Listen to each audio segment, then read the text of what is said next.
네, 안녕하세요. 북포럼 353회 당신 없는 회사에 가고 싶다. 이민호 저자님과 지금 또 1시간 반 동안 생방송 토크쇼 진행하겠습니다. 자, 오늘 일단 저랑 같이 진행 맡을 세 분의 MC분들 각자 자기소개하겠습니다. 저는 지식을 큐레이션하는 고우성입니다. 반갑습니다. 예, 안녕하세요. 관점 있는 미스 월드와이드 오혜재라고 합니다. 네. 예, 안녕하세요. 네, 저는 학교에서 언론학이랑 정책학을 공부했는데요. 좀 엉뚱맞게도 중화권에 관심 많은 저술가 최창근이라고 합니다. 네. 네, 안녕하세요. 만나면 행복해지는 강미영이라고 합니다. 반갑습니다. 네. 자, 그러면 오늘 게스트이신 이민영 저자님입니다. 박수 부탁드리겠습니다. 네. 저님, 이 사진은 이거는 언제 때 찍으신 겁니까? 이거 이 책 나올 때 음. 찍었습니다. 지금 2달 된 것 같아요. 네. 네, 한 2달 전에. 네. 어릴 때 사진 아니고 아, 2달 전. 워낙 미모가 출중하셔가지고 여자님 그 배우 이민영은 아니신 거죠? 아니 제가 왜냐면 네. 여러분들 네. 이 책에 그 추천사에 이찬이란 분이 추천사를 써줬어요. 네, 그죠? 맞아요. 근데 네, 맞아요. 예전에 이민영 네, 그 맞아요. 여배우가 네. 그때 이찬 그죠? 맞아요. 남친이 이찬이었죠. 약혼녀인가? 약혼남인가? 약혼 예, 남편이요. 남편이 이찬. 그래서 네. 그러면서 이상하다. 성형이 했나? 공교롭게 이렇게 이찬이어가지고 네. 전혀 상관없는 거죠, 그죠? 전혀 상관없고요. 네. 그때 그분들 스캔들이 있을 때 네. 제가 학교에 제 교수님이시거든요. 아, 그래서 진짜 야. 그것 때문에 저희가 네. 정말 오해를 나이도 다 동갑이에요. 오. 비슷한 또래고 이렇게 그래서 정말 야. 희한하더라고요. 어떻게 이름이? 어. 근데 전혀 관계 없습니다. 네. 근데 되게 재밌는 것 중에 하나가 잠깐 죄송해요. 제가 말 잘라서. 아, 괜찮아요. 감사를 네. 많이 저도 말 잘라요. 네, 그래서 저도 말 잘라요, 괜찮아요. 아니 근데 아까 그 탤런트 이민영 말씀하시니까 네. 생각이 났는데 네. 이민영 성형 전 이렇게 하면 제 사진이 나와요. 오. 야. 근데 되게 재밌는 거 더 이쁜 거 되게 재밌는 거 기분 알려드릴게요. 나쁘시겠다. 어? 네, 기분 좀 나쁜데 근데 네. 밑에 되게 재밌는 댓글이 달렸는데 네. 어머 성형 전도 예쁜데 이렇게 나오더라고요. 근데 이거 어머 되게 반응 되게 별로던데. 근데 그게 정말 레알로 네. 이거 뭐예요? 아, 이게요. 좋아요, 라이크. 이게 조항이라고 페이스북에 라이크 버튼처럼요. 아 진짜? 네. 공감이 거예요? 공이 오는 겁니다. 그러니까 공을 맞으면 토크가 좋은 거예요. 공을 많이 맞으면 좋은 거예요, 오늘. 오케이? 기분 별로 안 좋아요. 뭔가 막 던져지니까. 네. 아니 그래서 이름 때문에 에피소드가 되게 많아요. 네, 희한하게. 네. 그러시구나. 자, 이제부터요, 여러분들 오늘 이민영 저자님, 오늘 다들 우리가 조직 속에 살고 있으니까요. 어차피 1인 기업이라 하더라도 또 협력이 다 같이 연결돼 있지 않습니까? 그래서 그런 오늘 얘기들 나눠보도록 하겠습니다. 자, 한번 진행을 해볼까요? 네. 네. 먼저 제가 이 당신 없는 회사에 가고 싶다. 제목이 되게 섹시해요. 이게 제목을 딱 보면 일단 뭔가 이거 뭐지? 하고 끌려요. 네. 근데 이 제목을 누가 지은 겁니까? 네? 궁금해. 네. 제목. 음. 제목. 우리 출판사 대표님. 야, 밖에 계신 분? 네. 저분. 야. 저분 외모하고 달리 되게 센스가 있으시네. 이런 센스가 있으시네. 뭐 이제 여러 가지가 네. 이제 책에서 의도한 내용을 가지고 저희가 네. 단어들로 조합을 막 했었어요. 네네. 그래서 후보자들이 굉장히 많았는데 사실은 저는 되게 재미없는 예를 들어 뭐 조직 소통법이나 아. 뭐 이렇게 네. 아니 그러니까 책이 주는 어떤 반감이 없을까 이런 고민을 되게 네. 많이 했었어요. 예를 들어 당신 없는 회사에 가고 싶다 그러면 마치 당신이 윗사람인 것처럼 느껴질 것 같아서 저희는 사실 이제 기업에서 책을 많이 사줘야 하는데 네네. 기업의 높으신 그 의사 결정권자들이 이거 나 없는 회사에 가고 싶어하는 거 아니에요? 이런 생각 때문에 저는 사실 그랬는데 근데 책의 내용을 가장 잘 대변해주는 제목인 것 같아서 네네. 여러 개 후보자 중에 이제 선택을 하게 됐죠. 네. 근데 이제 저희 대표님의 이제 그 어떤 센스가 많이 돋보였고 이제 당신이라고 하는 건 추가적으로 잠깐 말씀드리면 나를 뺀 모든 사람을 당신이라고 이제 포장을 한 거죠. 네네네. 그랬을 때 제 책의 가장 중요한 그 포인트는 다른 사람을 인정하는 거니까 이제 그 다른 사람의 당신을 이제 의미를 해서 만들어내는 겁니다. 네. 직장인이라면 아마 다 느끼는 것 같아요. 저 제목에 대해서. 네. 네. 아주 카피도 그렇고 책 표지도 그렇고 아주. 예, 네. 그렇죠. 예. 네. 이 책 제목도 그렇고 아까 저희가 앞서서 얘기했지만 사실 너무 미인이시고 제가 좀 놀랐습니다. 그 사진을 보고 그리고 사실 무려 이제 이력을 보시면 아시겠지만 S대를 나오신 채원이십니다. 그래서 개인적으로 너무 부럽고 예, 정말 다재다능한 분이신 것 같은데요. 근데 이게 양력을 또 보니까 전공하신 분야가 그 네. 농산업 교육이시더라고요. 네, 네. 사실 제가 알기로는 이제 기업의 이제 그 인력들을 전문적으로 교육을 하시는 전문가이신 걸로 알고 있는데 네. 좀 어떻게 전공에서 조금 많이 이렇게 급변을 하신 아, 건지. 예. 아니 그렇지 않아요. 그러니까 과 이름이 농산업교육과여서 그런데 네. 이게 이제 기원을 말씀을 드리면 원래 학과 명이 농업교육과였어요. 네. 농업교육이라고 하면 농업에서 종사하시는 분들을 농업 교육하는 거잖아요. 근데 우리나라가 이제 더 이상 농업 국가가 아닌 거예요. 그러니까 지금은 농업 인력이 없죠. 네네. 근데 거의 그 없죠. 인력이 대체가 된 게 이제 산업 국가이기 때문에 산업 인력이 된 거죠. 네. 근데 이제 학교에 어떤 전통과 역사가 있다 보니까 이제 농자를 빼기가 이제 그래서 그래도 이제 뿌리가 있으니까 농업에 관련된 또 선배님들은 실제 그 농업에 관련된 우리나라에 청들이 되게 많아요.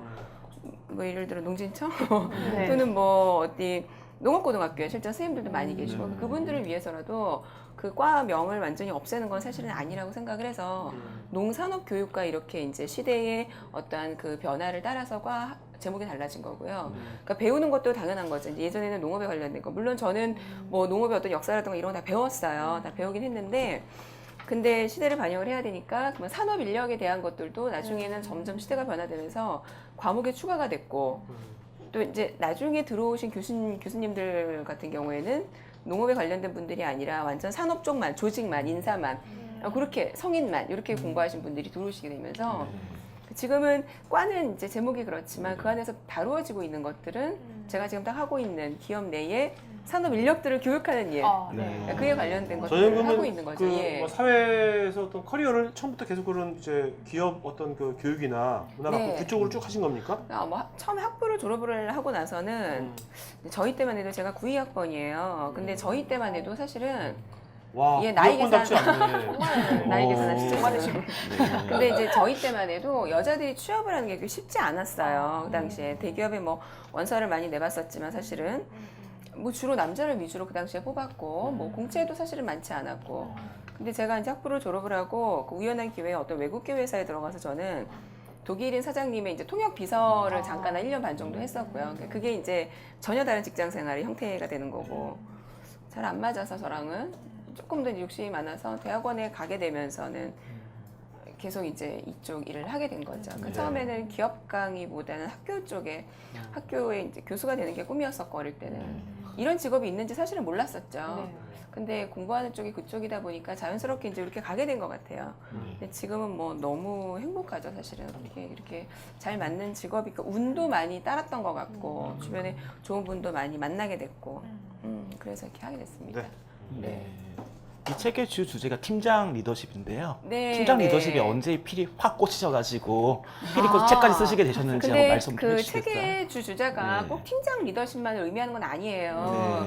이제 그렇게 오해를 하게 되면 팀장만 리더십을 갖춰야 되는 것처럼 느껴지기 때문에 사실은 그렇진 않죠. 밑에 사원이라 해도 뭐 6개월 뒤에 들어온 어떤 후배가 있으면 그 친구한테 리더십을 발휘를 해야 되는 거기 때문에 꼭 팀장만을 이야기한다라기보다는 근데 이제 아무래도 이제 이런 건 있겠죠. 그래도 이제 실무자들이 아무래도 사원 대리 뭐 이렇게 되겠죠. 그들이 일을 잘해야 은수 쪽으로도 많고 조직에서 그들이 일을 잘해야 조직이 잘 굴러가는 게 실제는 맞기 때문에 팀장님들의 입장에서 그 젊은 친구들을 일 잘할 수 있게 독려해 줘야 되는 건 맞아요. 그래서 제가 교육을 하다 보면 그러니까 뭐 어떤 제조회사에 교육을 가게 됐는데 보통 저희는 교육을 갈 때 이렇게 가요. 어떤 내용으로 강사님 교육해 주세요가 아니라 저희 조직에는 이런 문제가 있어요. 이 문제를 어떻게 풀면 될까요? 이렇게 이제 처음에 의뢰가 들어오거든요. 근데 그 조직의 문제가 이거였어요. 우리 지금 Y세대라고 불리우는 세대 있죠. Y세대가 80년을 기준으로 Y세대라고 해요. 70년대 태어난 저희를 X세대라 그러고 80년 이제 이후에 태어난 친구들을 Y세대 이렇게 부르는데 그 회사에서 Y세대에 태어난 아이들이 절반을 넘은 거예요. 그러니까 전체 포션에서. 그러니까 Y세대라고 사실은 해봤자 그 당시에 이게 몇 년 전 얘기니까 뭐 보통 한 20대여서 대학 입사를 하지 않습니까? 그러니까 20대, 30대 초반에 있는 아이들이 전체 조직의 절반을 차지하니까 위에 계신 분들이 너무 이제 괴리감을 많이 느끼는 거예요. 걔네들의 포션이 커지다 보니까 우리의 힘이 안 들어가요. 그 옛날 어르신들 뭐라고 얘기합니까? 아, 요즘 애들은. 근데 그 요즘 애들이 너무 많아. 너무 많다 보니까 이거 안 되겠다. 야, 교육시켜야 돼. 네. 근데 문제는 교육을 밑에 애들만 시킨다는 거예요. 그러니까 윗분들이 생각할 때 쟤네들이 잘못된 거야. 이렇게 생각을 하시는 거죠. 그러니까 거기에서부터 문제가 있는 거예요. 요즘 아이들이 예전 세대랑 다른 거는 물론 맞아요. 물론 맞지만 지금 YC가 던진 것 같습니다. 지금. 그래요? 그래서 네. 요즘 아이들이 옛날 세대랑 다른 건 물론 맞지만 네. 뜯어 고친다고 되는 건 아니에요. 그들이 절반이 넘었다라고 하는 건 걔네들이 결국 우리 회사를 끌고 간다는 거거든요, 앞으로. 네. 그러면 걔들을 인정을 해주고 일을 더 잘할 수 있게 해줘야 되는데 요즘 애들이 우리 때는 안 그랬는데 이런 말을 자꾸 하면 사실은 안 돼요. 근데 그 양반들이 자기들은 교육을 안 받으면서 야 신입사원 오면은 무조건 이 교육 시켜 이렇게 되니까 그래서 저는 신입사원들도 마찬가지예요. 사실 굉장히 가정에서 요즘 젊은 친구들이 갑으로 성장을 해요. 네. 너 엄마 아빠 그렇죠. 걱정하지 말고 네. 너만 공부 잘하면 돼. 와. 아이들이 이렇게. 그리고 뭐 너 아무 생각하지 말고 너만 행복하면 돼.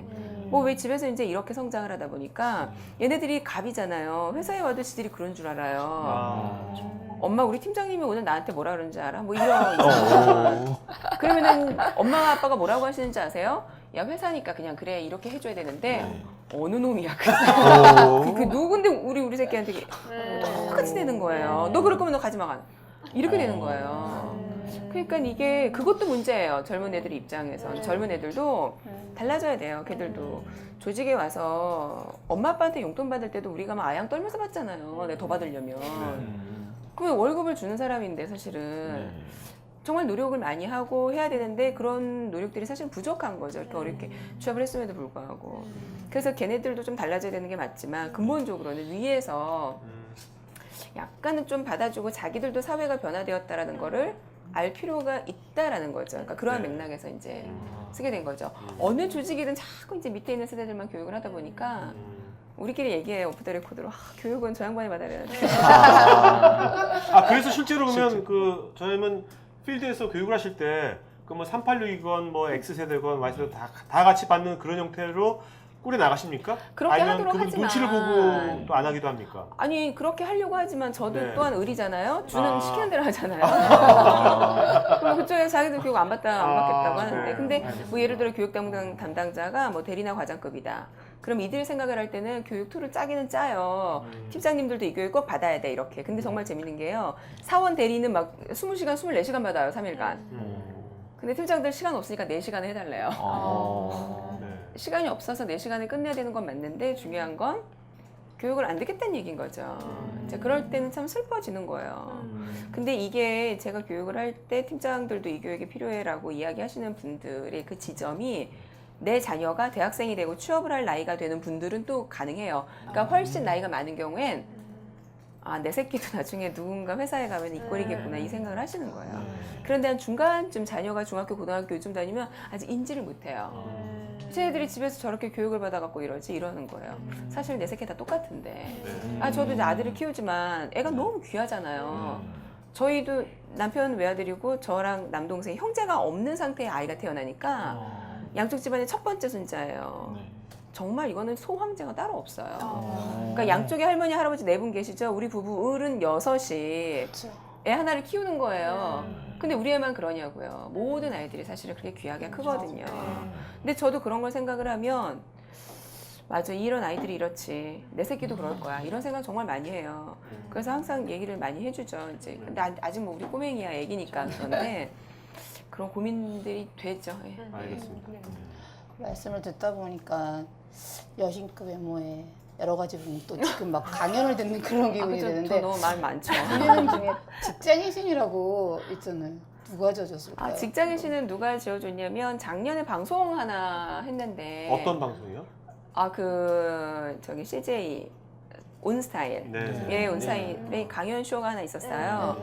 근데 이제 그때 하게 된 거고요. 직장인 씨는 이제 누가 지었냐면 방송 작가가 지어줬죠. 방송 작가. 그때 또 왜 그 김혜수 씨가 나오던 네. 그 드라마가 네, 네, 네. 유행을 네. 하면서 네. 이제 이렇게 나와가지고 그래서 마치 그게 하나의 어떤 닉네임인 것처럼 이렇게 만들어진 것 같아요. 네. 그러셨구나. 하여튼 자 이제부터 좀 이렇게 직장 내에 우리가 여러 이슈들이 있잖아요. 그런 이슈들을 좀 한번 구체적으로 알아보도록 하죠. 하나하나. 예, 뭐 할까요? 아, 선생님 먼저 하죠. 네. 저도 이제 20대 초중반 때 이제 인턴을 한 3년 정도 하면서 밑에서 많이 기어봤는데요. 네, 네. 근데 제가 일한 민간 연구재단에 이제 네. 모 경제단체 이제 임명을 할게요. 네. 네. 경제 고위 간부 출신이 사무총장이 오셔가지고 음. 이제 일을 시키시는데 인턴이고 잘 몰랐는데 무조건 저희가 뭘 제안을 하면은 보고를 올리잖아요. 그러니까 무조건 노라고 하시는 거예요. 처음엔 제가 저희가 부족하니까 노라고 하시는구나 했는데 알고 보니 그게 아니었던 거예요. 그분은 신입사원 길들이기 차원에서 무조건 노라고 하시는 거예요. 그래서 처음에는 참 많이 속도 상하고 했는데 나중에는 원래 저분은 저러니까 좀 포기되는 부분도 있지만 그래도 좀 너무 좀 화가 나고 속이 상하. 그걸 어떻게 해야 될까요? 그런 상관을 근데 만나면. 저기 신입사원 길들이려고 저렇게 하는 거다. 그거는 누가 얘기를 해요? 그건 아닌데 그 공통적인 의견인데 아, 좀. 그게 잘못된 거예요. 네. 그것 또한 잘못된 거예요. 그분의 입장에서 신입사원 길들이기 그 표현해서 그런 거 안 해요. 신입사원 길들이기 그건 우리가 잘못 왜곡해서 이제 이해를 하게 되는 거, 그러니까 왜곡해서 오해를 하게 되는 거고. 저는 그런 생각부터가 아니라고 생각해요. 사실은 또 그 사람의 의도를 우리가 알지 못한 채 우리가 그 사람의 마음을 마치 들어가 보는 얘기를 하는 건데 그렇지 않아요. 저도 밑에 이제 우리 파트너 강사들과 같이 일을 해보면 노라고 할 수밖에 없는 게 내 마음에 안 들어서 그래요. 진짜 그래요. 그러니까 그분 입장에서 사실 디테일한 어떤 일구성은 우리 젊은 친구들이 더 잘할 수 있지만 전체적으로 큰 그림을 보는 건 그분이 앞서갈 수밖에 없어요. 사실은요.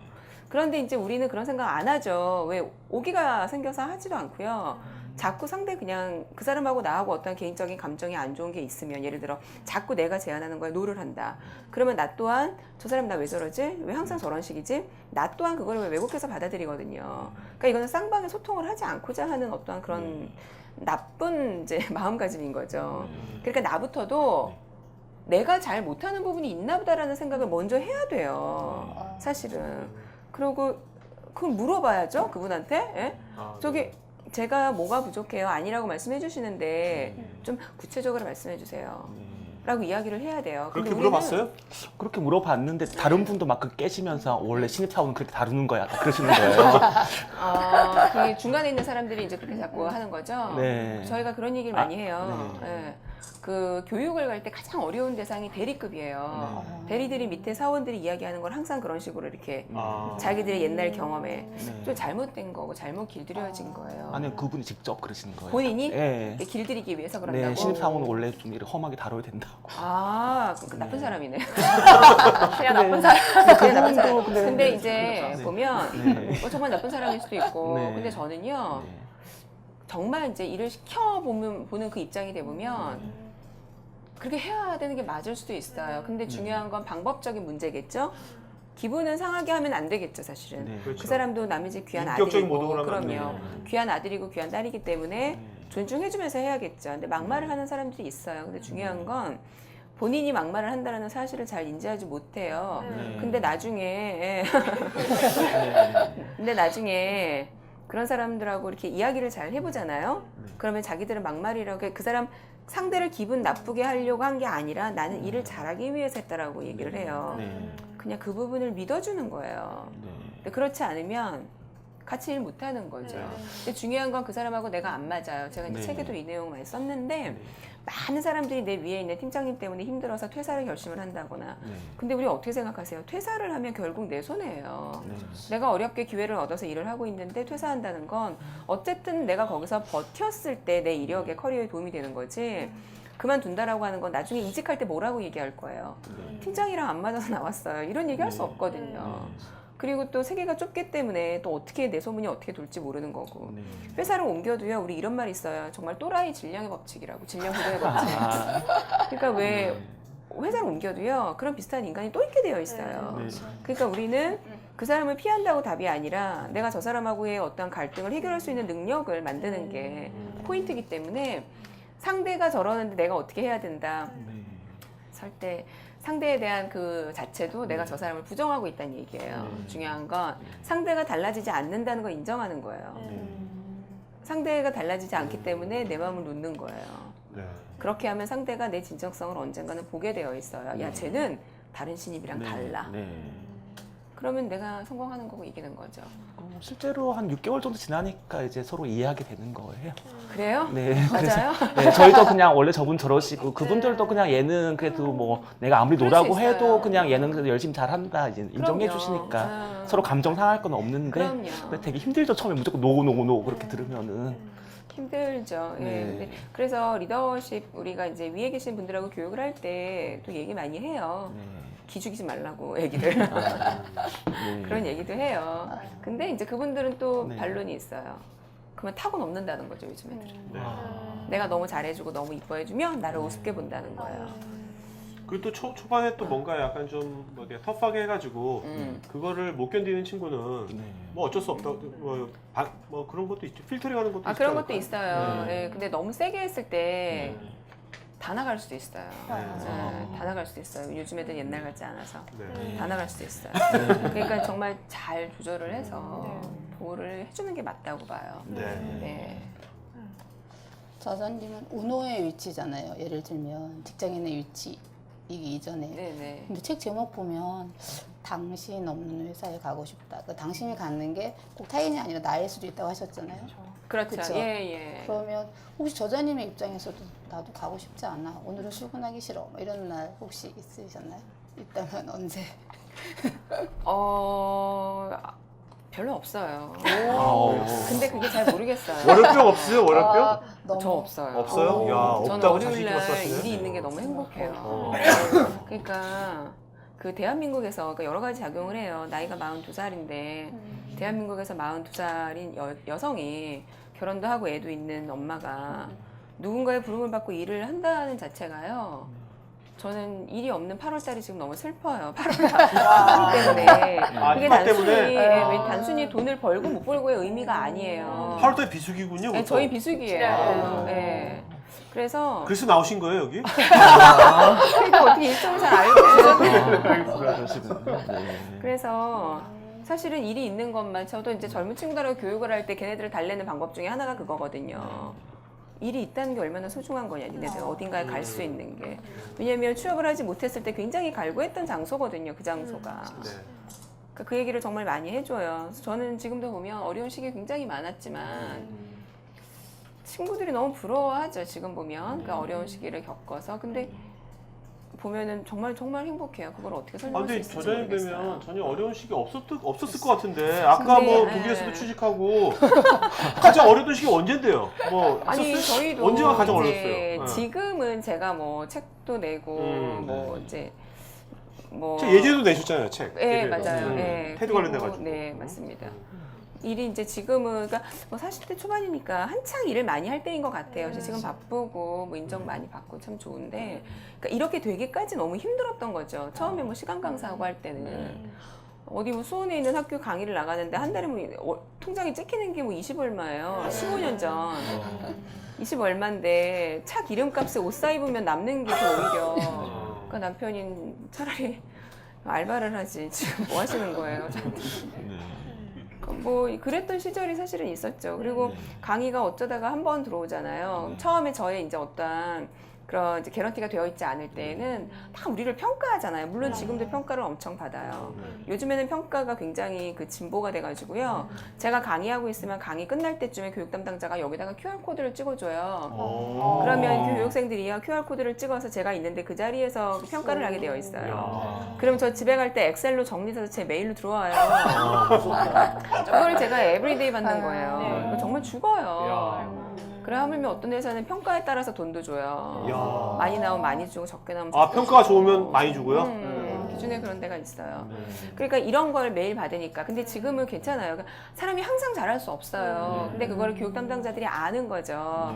아, 오늘 교육생들이랑 안 맞았어. 그러니까 왜 저를 아는 교육 담당자 같으면 강의 평가가 조금 못 나와도 그럴 수 있어라고 지나가는데 이게 초창기에는 저를 왜 그 검증하는 단계잖아요. 네네. 그 기간이 너무 길고 경쟁자 너무 많고 그 안에서 살아남는다고 하는 게 게다가 우리는 선택을 받는 직업인데 제가 뭐 남자여서 술 마시면서 영업을 할 수 있는 것도 아니고 사실은 그러니까 왜 한 궤도에 올라갈 때 처음에 강의를 같이 시작했던 친구들 중에요 단 한 명도 지금까지 강의를 하고 있는 친구가 없어요. 예. 그러니까 이게 어느 직업이든 마찬가지라고 생각해요. 사실은요. 어느 직업이든. 그래서 왜 그렇게 이게 힘든 과정을 이렇게 걸어왔기 때문에 지금은 막 그냥 이렇게 잘 속된 말로 잘 굴러가는 게 그러니까 너무- 뭔가 우리가 살면서 인생에서 뭔가 힘든 날이 있어 보는 게 좋겠네요. 뭔가 그렇죠. 그래서 지금 바쁜 게 오히려 달게 느껴지는 거죠. 음. 사실은요. 예. 그렇죠. 저는 이 책에서 재밌게 읽었던 네. 대목이 있는데 뭐였냐면 그 40대 이상은 좋아하고 30대 이하는 싫어하는 칭찬이 무엇일까라는 네. 수수께끼를 냈다고 합니다. 네. 그래서 있었어요. 정답이 어. 의외로 성실하다라는 칭찬이었어요. 네. 그러니까 사실은 이게 기존 세대 상사분들께서 굉장히 의외의 그 반응일 수도 있고 좀 당황하셨을 수도 있는데 이게 왜 이게 성실하다는 게 싫은지 이 젊은 친구들은 그걸 좀 설명해 주세요. 그 성실의 기준이 우리는 예전에 그랬잖아요. 성실함을 보여주기 위해 아침 일찍 출근하고 성실함을 보여주기 위해 막 10시, 11시까지 있고 어떻게든 열심히 하면 된다. 그거는 뭐 예를 들어 우리가 레스토랑을 가서 스테이크 어떻게 구워드릴까요? 잘 구워주세요. 이거랑 똑같은 개념인 거예요. 그러니까 잘 구워주세요가 아니라 디테일하게 정확한 어떠한 걸 해내야 되는데 열심히만 한다고 해서 수가 아닌 거거든요. 그러니까 요즘 아이들은 그걸 아는 거죠. 요령 있게 정말 왜 포인트를 잘 집어서 핵심적으로 일을 하면 정말 고성과를 내는데 그렇게 오랜 시간이 걸리지 않을 수도 있어요. 일을 빨리 하는 개념하고 달라요. 그런데 이제 예전 분들은 그렇게 생각을 안 했기 때문에 일단 내 눈에 많이 보이면 제가 예쁜 거예요. 야, 저 친구 정말 성실해. 근데 그게 요즘 애들이 들을 때에는 미련하고 약간 바보같이 일하는 것처럼 보여지고 이런 거죠. 시대적으로 이제 문화적인 차이죠. 이제 옛날 세대랑 지금이랑. 그럼 지금 Y 세대들은 어떤 칭찬을 들으면 제일 좋아하나요? Y세대들은요, 어떤 칭찬을 해도 좋아하지 않아요.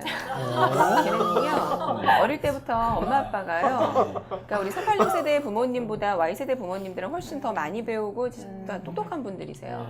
그 부모님들이 이미 칭찬을 해주면서 애들을 키웠어요. 제 세대만 해도, 저 X세대의 저만 해도 칭찬을 아버지한테 많이 못 받았고, 보수적인 그렇죠. 아버지. 그렇죠. 근데 엄마는 또 많이 해주셨거든요. 예쁘다 이 표현도 많이 해주시고 저만도. 근데 제 밑에 세대 아이들은 아빠한테도 너무너무 애정 표현을 많이 받고 자랐고 칭찬을 많이 받고 자랐고 그러니까 그 칭찬이 얘네들은 영혼 없는 거라고 느껴요. 그러니까 우리가 가끔 칭찬을 해줘야 된다라고 임원들하고 교육을 해요. 그래서 칭찬에 대한 것들 저희가 알려드려요. 뭐 예를 들어서 임원들은 정말 아무것도 안 되니까 그런 게 칭찬의 법칙 3가지 있잖아요. 구체적으로, 공개적으로, 뭐 즉각적으로 이런 거 있어요. 그래서 그거 하나 배워서 밑에 있는 애들한테 칭찬을 해요.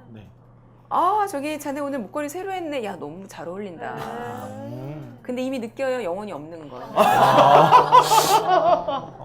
그러니까 칭찬이 중요한 게 아니라 과거에 내가 저 사람하고 인간관계를 맺을 때 어떤 인터액션이었는지 이게 중요한 거예요. 그러니까 한순간에 칭찬을 했을 때 그게 발현되는 게 아니라 처음부터 밑에 있는 애들한테 매력적인 사람으로 보이려고 노력을 했었어야지 그 칭찬도 먹히는 거죠. 그렇겠다. 요즘 젊은 친구들은 정말 그냥 그 영어 하면 에이 뭐 페이스북 라이크 버튼 같은 거 그럼요. 맞아요. 네, 맞아요. 그런 느낌일 것 같아요. 네, 맞아요. 그러니까 지금 PD님만 해도 9세대라는 거예요. 네. 그런 아니, 왜 갑자기 저를? 그런 네. 질문을 하셨다는 자체가 네. 요즘 애들이 어떤 칭찬 좋아해요? 그러니까 이런 질문을 저런 분들이 여기서 하나 배워가시잖아요. 어디 20대 있는데 만약에 강연을 갔다. 그럼 여러분 이런 칭찬 좋아한다면서요? 또 이렇게 얘기한다고요. 네. 그러니까 좀 떨어지죠. 그렇게. 네. 아닌 거예요. 알겠습니다. 뭐 좀 빨리빨리 하세요. 자, 네, 알겠습니다. 여기 책에 보면 스펙 좋은 직장인들 한계점 많이 지적해 놓으셨잖아요. 네네. 그래서 스펙 좋은 직장인들 직장 롱런하기 위해서 어드바이스 좀 해주신다면. 직장 뭐 스펙 좋은 사람뿐만이 아니라 스펙이 네. 안 좋은 사람도 마찬가지인데 근데 스펙이 좋은 사람에 대해서 이야기한 이유 중에 하나는 자기가 선택할 수 있는 게 많다고 생각을 하죠 일단. 그래서 그런 거예요.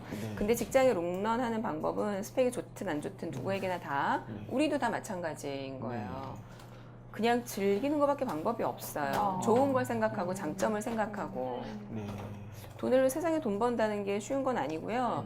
제가 지금 42살인데 어떤 제가 건강검진 받으면서 어떤 의사 선생님이 저한테 하시는 말씀이 저 몇 살까지 살 것 같으세요? 네? 예상되는 수명. 우리가 뭐 했을 때 예, 봤을 때요? 그냥 보통 요즘에 40대 초반이면 얼마나 평균 살까? 수명이 보통 80대 중반이니까 뭐 지금 뭐 동안이식으로 하니까 한 90까지는 90까지. 저는 친할머니 살아계신데 100세세요. 그리고 이제 굉장히 건강 체질이에요. 제가 실수했나? 아니요, 그렇지 않고요. 네. 제가 굉장히 건강 체질이고 잠을 많이 안 자도 이렇게 피곤한 건 잘 모르고 뭐도 좀 그래요. 건강 관리를 엄청 하고 네. 좀 전에도 비타민 주사 맞고 왔어요. 제가. 아. 근데 관리를 되게 많이 하는데 제가 예상 수명이 한 120세 될 거래요. 와. 그러니까 저는 이제 인생의 3분의 1밖에 안 살았어요. 그럼 여러분 생각해 보세요. 몇 살까지 일하기를 원하세요? 죽을 때까지.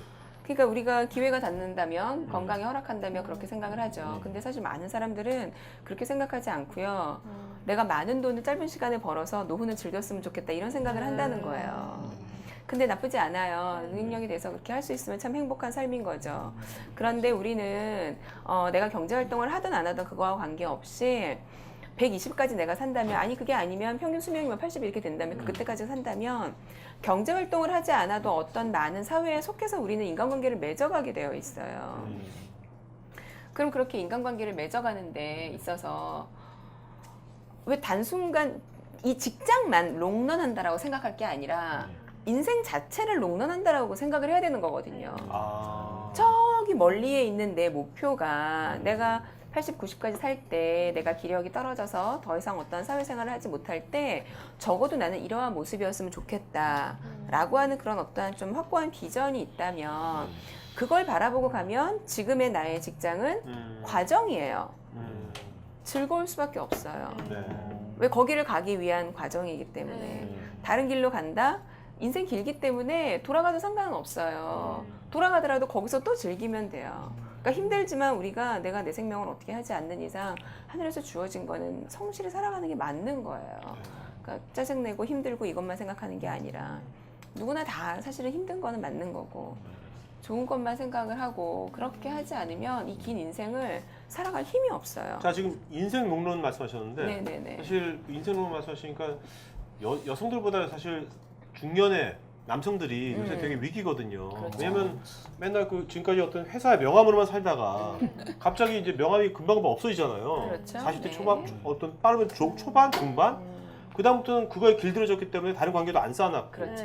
이런 분들이 그러니까 40대 중반, 40대나 50대 중년의 남자들이 네네네. 명함이 없어진 다음에 그다음에 이제 인생 롱런하려면 어떤 교육을 교육을 받아야 되는 건지 어떤 식으로 변신을 해야지 여성들은 원래부터 좀 친화를 입고 그러는데 남성들한테 좀 어떻게 해야 될지 좀 중년의 남성들한테 좀 조언 하나만 해주세요. 조언. 네. 인생 롱런하기 위해서. 그래서 저도 여기 다들 고민이 많을 거예요. 여기서. 그렇죠. 저희 세대나 아니면 제 이제 밑에 세대들은 어릴 때부터 그러니까 자기 꿈에 대해서 잘 알고 있기 때문에 그런 생각을 많이 했고 그래서 정말 너 뭐 죽기 전에 어떤 사람이었으면 좋겠어 이렇게 문득문득 물어보면 애들이 그냥 이렇게 두리뭉실하게 다 얘기를 해요. 근데 정말 말씀하신 것처럼 40대 중후반 그 이후에 되시는 분들은 꿈이라는 게 없어요. 뭐냐면 우리나라가 가난했죠. 옛날에 어렵게 공부했고요. 대학 나온 사람 집에서 한둘이에요. 많지 않았고요.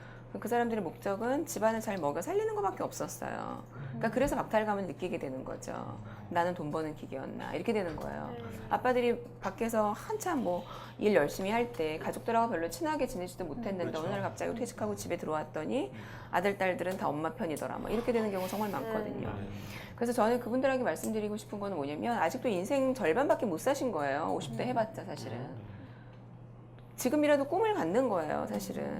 그러니까 꿈을 갖고 비전을 갖고 목표를 갖고 그러니까 그게 어떠한 모습인지는 모르겠지만 경제활동을 하면 참 좋을 수도 있고 만약에 그게 아니라면 내가 여지까지 했었던 나의 어떠한 경력을 가지고 사회에 재능기부의 형태든 어쨌든 사회에 내가 왜 기여할 수 있는 것들을 찾아서 활동을 하시는 거죠. 그러니까 돈을 안 벌더라도. 돈은 안 벌더라도요. 그리고 집에만 가만히 있게 되면 사람이 우울증 생길 것 같아요. 네. 그게 저는 자, 안 근데요. 그래봤지만, 네, 되게 네. 맞는 말씀이시지만 남자들이 보통 이제 이렇게 조직 문화에 길들여져 있다가 명함으로 지금 말씀하신 대로 어떤 저 NGO 같은데 자원봉사 가더라도 네, 네. 그 문화가 익숙치 않은 거예요. 되게 생뚱맞은 거예요. 네. 그래서 한두 번 갔다가 잘 생뚱맞으니까 잘 못 나가는데 좀 그렇게 이미 이제 그런 문화에 익숙치 않은 그런 중년의 남성들이 그런 이제 어떻게 수평적인 문화잖아요. 거기 가서는 자기가 위도 아니고요, 갑도 아니고 그런 자세를 변하기 위해서 뭔가 팁이 있다면 어떤 게 있을까요? 평소에 어떤 게 있나요? 팁 없어요. 아니 선생님 있으면 다 네. 잘하게요. 근데 네. 글쎄 그거 가능한지 팁을 그러니까 자꾸 저기 고피디님이 되게 마음에 안 드는 게 네, 말을 안 드시는데. 팁이나 네. 막 뭐 무슨 뭐 네. 방법이나 자꾸 네. 이런 걸 물어보시는데 네. 그게 되게 슬픈 일이에요. 네. 왜냐면 저희가 교육을 할 때도 마찬가지인 게 저는 주로 커뮤니케이션 소통 강의를 하잖아요. 네. 커뮤니케이션 소통도요. 많은 사람들이 커뮤니케이션 스킬을 알려달라 그래요. 근데 커뮤니케이션 스킬은 아까 얘기했듯이 칭찬하는 방법이에요. 근데 말씀드렸죠. 그 방법을 알아도 영혼이 없으면 저 사람이 모른다 그랬어요. 네. 그래서 커뮤니케이션은 스킬이 아니라 요즘에는 커뮤니케이션은 애티튜드라고 해요. 태도의 문제예요. 네. 그러니까 저는 이제 예, 그 어떤 마찬가지. 스킬이 아니라 네. 태도, 그러니까 어떤 습관이라든지 태도 뭐 추천할 만한 뭐 하나가 있다면 뭐 이렇게 뭐 산책이든 뭐 독서 뭐 그런 거뭐 그러니까 없을까요? 그 또한 또 그러니까 이제 마음이 먼저 달라져야 사실은 내가 뭐든 한번 해봐야겠다 이런 사실은 마음이 달라져야 몸도 움직이게 되어 있어요. 네. 그래서 저는 저희 아버지가 친정 아버지가 이제 직장 생활 오랫동안 하시다가 이제 집에 계시죠. 지금은 연세 굉장히 많으세요. 75 이렇게 되셨는데 집에 계시니까 정말 할 일이 없는 거예요. 그러니까 하시기 시작한 게 두 가지 이제 일이 있는데 앞에 텃밭을 구입을 하셔갖고 농사를 지으세요. 얼마 안 커요. 한 요만큼 우리 지금 빨간 카페트 있는 이 정도인데 거기에 저희 온 가족이라고 해봤자 저희 부부, 저희 가족이랑 우리 남동생네 가족, 엄마 아빠 이렇게인데 김장 다 거기서 해 먹고요. 뭐 상추, 감자 얼마 전에 감자를 캐셨는데 4박스가 나온 거예요. 저 매일 지금 집에서 감자튀김 해 먹어요. 유기농이니까 우리 아빠가 해주신 거니까 그거 그다음에 제가 주말에 갈 때마다 유산균 요구르트 만들어가지고 저 주시고 이걸 하시는 거예요. 그리고 또 하나 시작하신 게 그 나이에 이제 경제 활동을 하기는 힘드시죠 사실은. 몸도 많이 이제 건강하지는 않으시니까. 종교가 원래 없으셨어요. 종교에 대해 굉장히 부정적인 분이셨는데 엄마는 성당을 다니셨고 엄마가 평생을 꼬셨는데도 안 넘어갔는데 너무 이제 시간이 많다 보니까 이제 공부하셔가지고 세례 받으시고 지금은 에브리 모닝 성당 가셔가지고 성경 공부하시는 거예요. 그래서 성경 공부하시고 그래서 집에 가서 이제 보면은 성경책 펴져 있어요. 그거 이제 하나 두 개 읽으시고 그냥 그거예요. 근데 저도 지금 되게 놀라워요. 우리 아빠가 어떻게 저렇게 됐을까라는 생각에. 그러니까 뭔가 좀 그리고, 존재 의미가 새로운 네네네. 존재 의미가 만들어진 그렇죠. 거네요. 네. 그리고 또 하나 또 저희 아빠 같은 경우에는 이제 제 아이를 친정 부모님이 돌봐주시는데 애가 아들이다 보니까 뭐 예를 들어 수영장 간다. 그럼 할머니가 못해요. 할아버지가 가야 되거든요. 꼭 수영장 갈 때는 엄마가 가지 말고 아빠가 가. 제가 그 일을 드렸어요. 물론 애를 봐주는 게 그런 건 아니지만. 근데 그 기쁨이 너무 크신 거예요. 왜냐면 물론 굉장히 고생하세요. 근데 아빠가 저희 아버지가 바쁘셔서 우리가 클 때는 우리를 돌봐주지 못하셨어요. 근데 우리 애한테는 손자니까 너무 그러니까 우리 엄마가 그러시잖아요. 애들 클 때 좀 그렇게 좀 해주시죠. 애들 클 때는 그 나몰라라 하고 애들이 공부를 어떻게 하는지도 모르고 바빴으니까 사실은. 근데 저는 놀란 게 거기서 중요한 게 뭐냐면 우리 아빠는 그 누구의 말도 안 듣는 사람이었기 때문에 과연 내가 애를 이렇게 했을 때 아빠가 해줄까?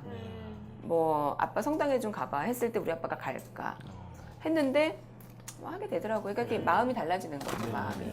그러니까 결국에는 자기 마음이지 옆에서 뭘 한다고 해서 되는 게 아니에요. 그러니까 차차 하게 되면 우리 아버지도 그러셨어요. 내가 거기 가서 사람들하고 어울리고 하는 거 되게 싫어하셨거든요. 하면 하게 돼요. 네, 하면 하게 돼요. 그러니까 그거죠. 예. 알겠습니다. X세대나 기성세대에게는 왜 이런 얘기들을 많이 했었잖아요. 저희가 직장이 주인이라고 생각해라. 너희는 우리와 함께 가족이다. 이런 언어를 저희가 막 썼었잖아요. 근데 Y세대들에게는 그것이 어떤 아까 말씀하신 것처럼 공감대를 형성하려면 단순하게 그런 언어만 던져서는 안 되잖아요. 그래도 또 있는 시간이 가족보다 더 많이 있는 시간이 그렇죠. 많으니까 새로운 네. 공동체 형성을 하려면 어떤 친화력을 갖기 위한 하나의 뭐 가족이라는 의미를 던져주는 게 좋을까요? 뭐 가족이라는 것도 저는 나쁘지 않다고 생각해요. 실제 말씀하신 것처럼 회사에서요? 예, 네. 그럼요. 그 왜냐면 말씀하신 것처럼 가족보다 더 오랜 시간 붙어 있어요. 가족일 수밖에 없고요. 밥을 정말 어떤 회사는 세 끼를 다 네. 동료들하고 먹어요. 그런 회사들 있잖아요.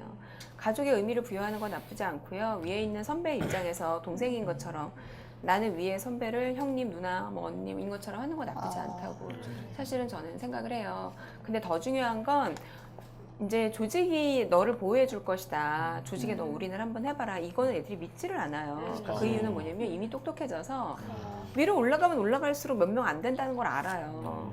내가 줄 잘 서야 열심히 하는 애들 중에서 줄을 잘 섰을 때 올라가는 어떤 현실 그런 걸 애들이 일찍 다 깨닫기 때문에 옛날처럼 우직하게 일하는 것만이 내가 보호를 받을 것이다 이런 생각은 안 하거든요. 그래서 위에 계신 분들한테는 이렇게 얘기하죠. 얘가 이직하는 건 말리면 안 된다는 거예요. 이직을 하는 것도 이 아이의 커리어에 도움이 된다면 적극적으로 독려해 줄 필요 있어요. 그리고 중요한 건 지금 이 과정이 너 힘들겠지만 너의 커리어다, 이력서에 남는다 이 얘기를 해주는 거죠. 네.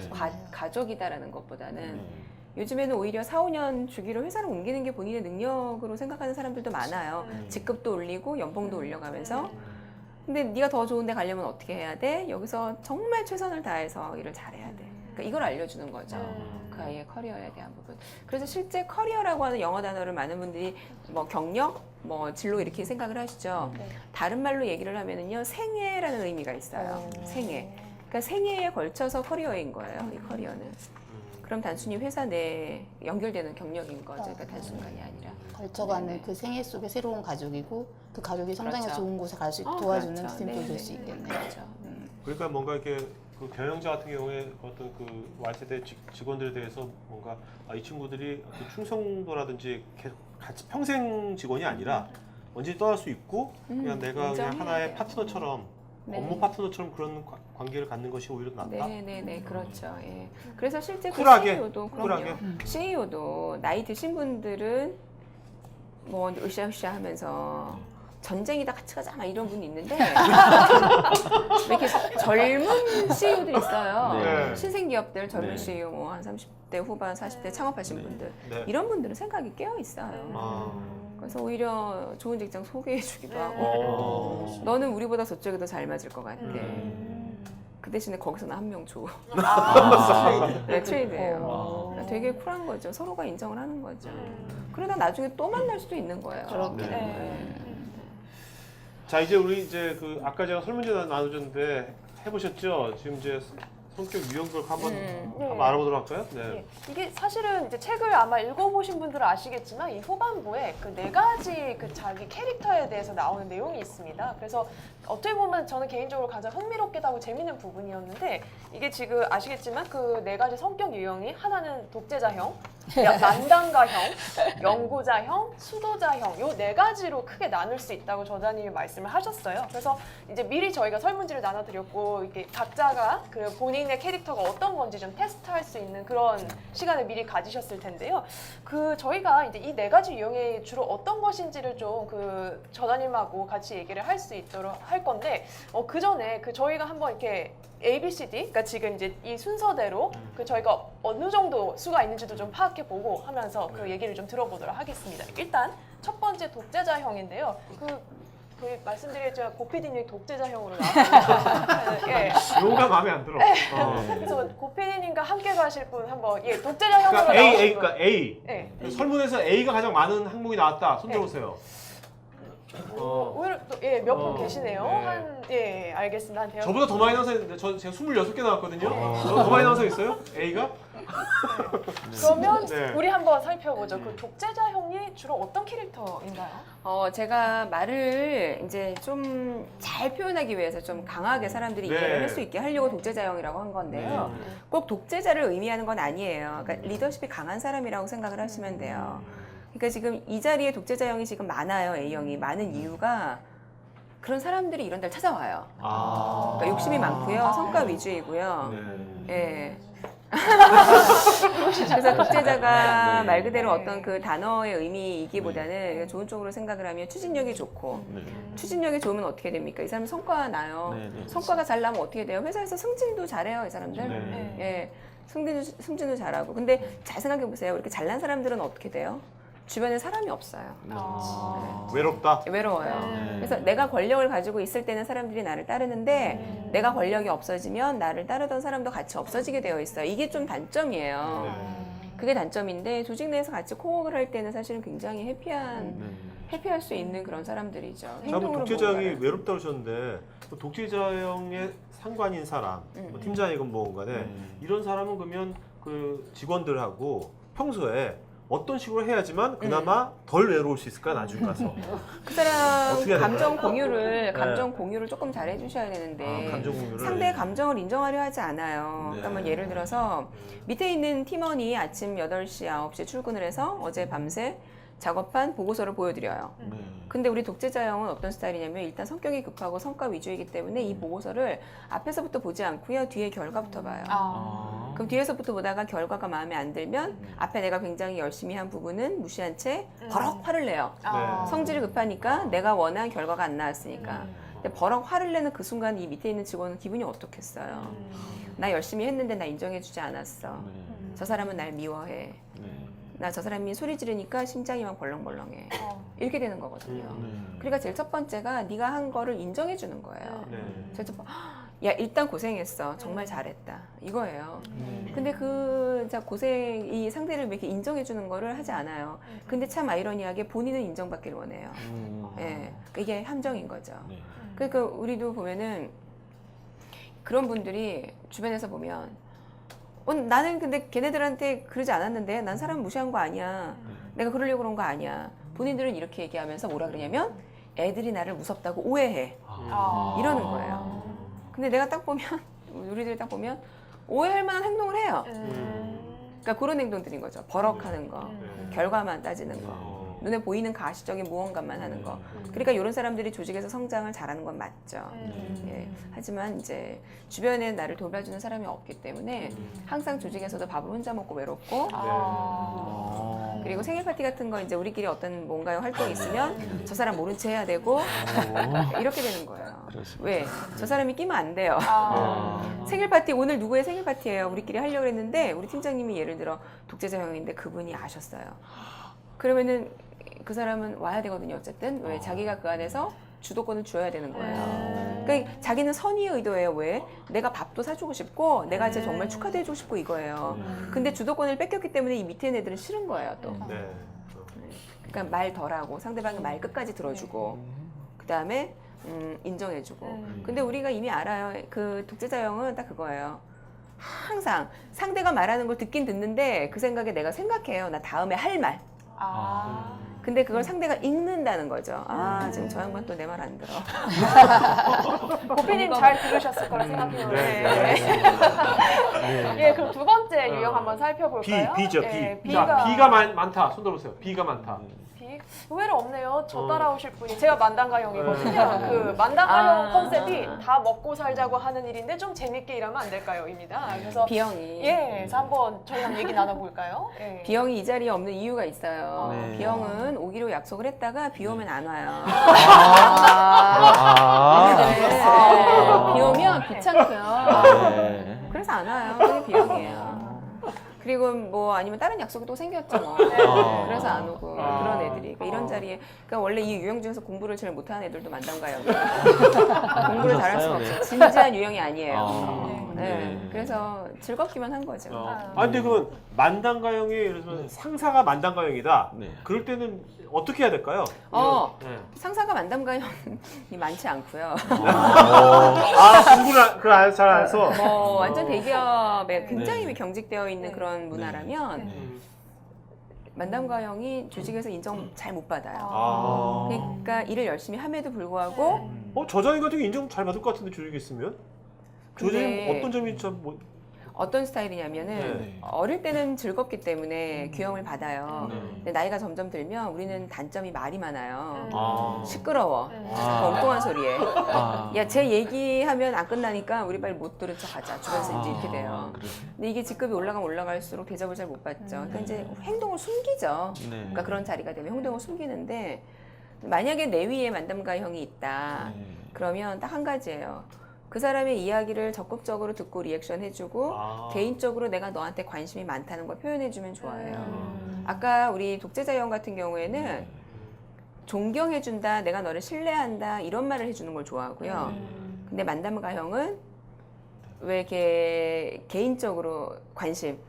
저기 아드님이 몇 살이죠? 걔 고3 어떻게 너무 공부하느라 힘들겠다. 막 이런 수다네, 개인적인. 수다. 그렇죠, 그렇죠. 저기 팀장님 이번 주말에 뭐 하셨어요? 낚시. 이런 거 있잖아요. 이런 거 해주면 예쁨 받죠.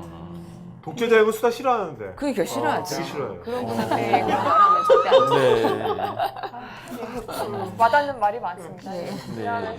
그러면 이제 뭐 세 번째로 넘어가 시, 보죠. 시. 예, 네. 연구가 형이거든요. 자, 시였나 시다. 시가 많다. 네. 저도 뭐 오케이, 시. 예. 네, 근소하긴 하지만 저도 C가 좀 많은 편인데 네. 근데 은근히 저도 독재자형이 많이 나오는 게 저는 기업은 이윤, 성과, 네네. 전쟁 나면 무조건 이겨야 된다. 네네. 근데 그걸 다 보니까 제가 이제 배운 게 좀 정치학이나 좀 사회학을 네. 배우면은 항상 그런 걸 배우잖아요. 근데 현실주의. MC님은 네. 딱 C형 같아요, 생긴 게. 아, 왜요? 왜? 진지하게 생겼어요. 진지하게? 네, 진지하게. 어. 진지한 건 나쁘게 말해서 재미없게 생겼어요. 재미없게. 아이고 이를 어쩌나. 근데 이거. 보통 C형인데요, 괜찮아요. 우리 이 유형 중에서 제일 공부 잘하는 애들이 쟤네들. 아, 모범생. 맞아요. 공부 잘하는 것 네. 같아요. 그러니까 왜 공부를 되게 진지하게 하거든요. 공부만 잘하는군요. 그렇죠. 네. 이렇게 왜 수학 문제 같은 거 풀다가 잘 안 풀리면 네. 끝까지 풀어내는 애들이 요 유형이에요. 그러니까 아. 공부를 잘할 수밖에 없고요. 네. 아까 우리 만담가형은 네. 이제 수학 문제 풀다가 안 풀리면 네. 우리는 야 이런 거 시험에 안 나와 이런 네. 안 풀어버리는 애들이 이제 만담가형. 네. 그러니까 연구가형들이 만담가형으로 볼 때는 되게 어이 좀 이렇게 이해가 안 되죠. 예. 근데 우리 연구가형은 딱 이런 얼굴 표정만 봐도 우리가 알 수 있는 게 네. 약간 이제 사람이 얘기를 할 때 너무 진지해서 재미가 없는 스타일 있잖아요. 네. 그래서 상대방에게는 되게 재미없는 걸로 보여줄 수 있어요. 근데 그 사람은 정말 진정성은 있는 거예요. 네. 정답일 때만 말을 하고 정말 마음으로 느낄 때만 말을 해요. 그러니까 그 사람 입에서 나오는 말은 다 진실이라고 믿으면 돼요. 근데 우리 만담가형은 입에서 나오는 대부분이 뻥이에요. 우리는 되게 즐기고자 하는 말이 많아서. 네. 즐겁게 아니, 살아야 이거 돼. 오늘 뻥치신 겁니까, 이거? 오늘? 네. 아니 이제 일반적으로 봤을 아, 때 네. 저는 이미 훈련이 됐기 때문에 되게 지금 참 포장되어 있고. 이런 연구가형이 이제 어떤 그 파트너나 네. 직원이라면 어떤 식으로 해야지만 잘 같이 아. 호흡을 할 수 있을까요? 예, 우리 연구가형 같은 경우에는 개인적인 관심을 안 보여야지 돼요. 어. 여자친구 있어? 이런 거 질문 되게 싫어해요. 예, 싫어해서. 네. 그러니까 우리는 그 사람이 연구가형인지 아닌지를 뭘로 보고 아냐면 네. 저 친구가 평소에 개인 사생활에 대한 이야기를 잘 하지 않는다. 그럼 네. 보통 연구가형이에요. 어. 근데 우리 되게 궁금하거든요. 개인 사생활 이런 게. 여자친구가 있는 것 같은데 헤어진 것 같은데 자꾸 캘려고 해요. 특히 누가 만담가형이. 맞아요. 근데 우리는 어떻게 생각을 하냐면 그거를 캐고 내가 제 사생활까지도 이렇게 잘 돌봐줬을 때 우리는 쟤랑 친해질 거라고 생각을 하거든요. 근데 이제 연구가형들은 왜 자꾸 저런 거를 중요하지 않은데 물어볼까? 이제 이거예요. 그러니까 개인적인 사생활에 대한 거 하지 말고 괜한 말 걸지 말고 필요한 것만 서로 이야기를 주고받는 게 제일 좋은 우리 연구가형의 이제 특징이 되는 거고요. 그리고 보고서 같은 걸 작성할 때 내 위에 있는 사람이 만약에 연구가형이다. 그러면 보고서를 정말 꼼꼼하게 보시는 분들이 아, 그렇겠다. 문서의 꼴, 글꼴, 형태, 네. 분량, 레퍼런스, 네. 오타 이런 거 있죠. 네, 오타. 이런 거 정말 중요해요. 그거 정말 잘 봐야 돼요. 네. 그래서 저는 그러니까 조직에서도 연구가형은 별명이 빨간펜 선생님이에요. 아. 그러니까 그것만 들고 그것만 체크해요. 그러니까 진짜 오타를 제일 못 보는 애들이 우리 만담가형이에요. 저는 오타가 눈에 죽어도 안 보여요. 그러니까 논문 쓸 때도요. 우리 교수님 그 논문 쓸 때 교수님들이 심사위원이 5분인데 너는 어떻게 이렇게 안 보이냐고 오타가. 저는 진짜 몇 번을 읽어도 안 보여요. 그러니까 미치겠어요. 근데 네. 이제 시험들은 보통 이거 고거 오타만 이렇게 보니까 굉장히 꼼꼼하고 치밀하고 계산적이고 숫자 좋아하고. 그래서 밥을 먹을 때도 대화를 나누면서 먹지 않아도 소통이 되는 사람들이 연구가요. 인 거죠. 그러니까 많은 말을 하려고 할 필요가 없는 거예요. 네. 전 숫자는 싫어서 수학은 되게 못했는데요. 지적하신 거 맞는 것 같아요. 저도 글 쓰니까 예, 되게 제가 오타 꼼꼼하게. 내면은 제가 못 견디겠는 거예요. 맞아요. 그러니까 이걸 뭐 눈 똑바로 보고 이걸 왜 몇 번 보고도 왜 오타를 냈나. 네. 스스로 막 자책도 하고. 그럼요.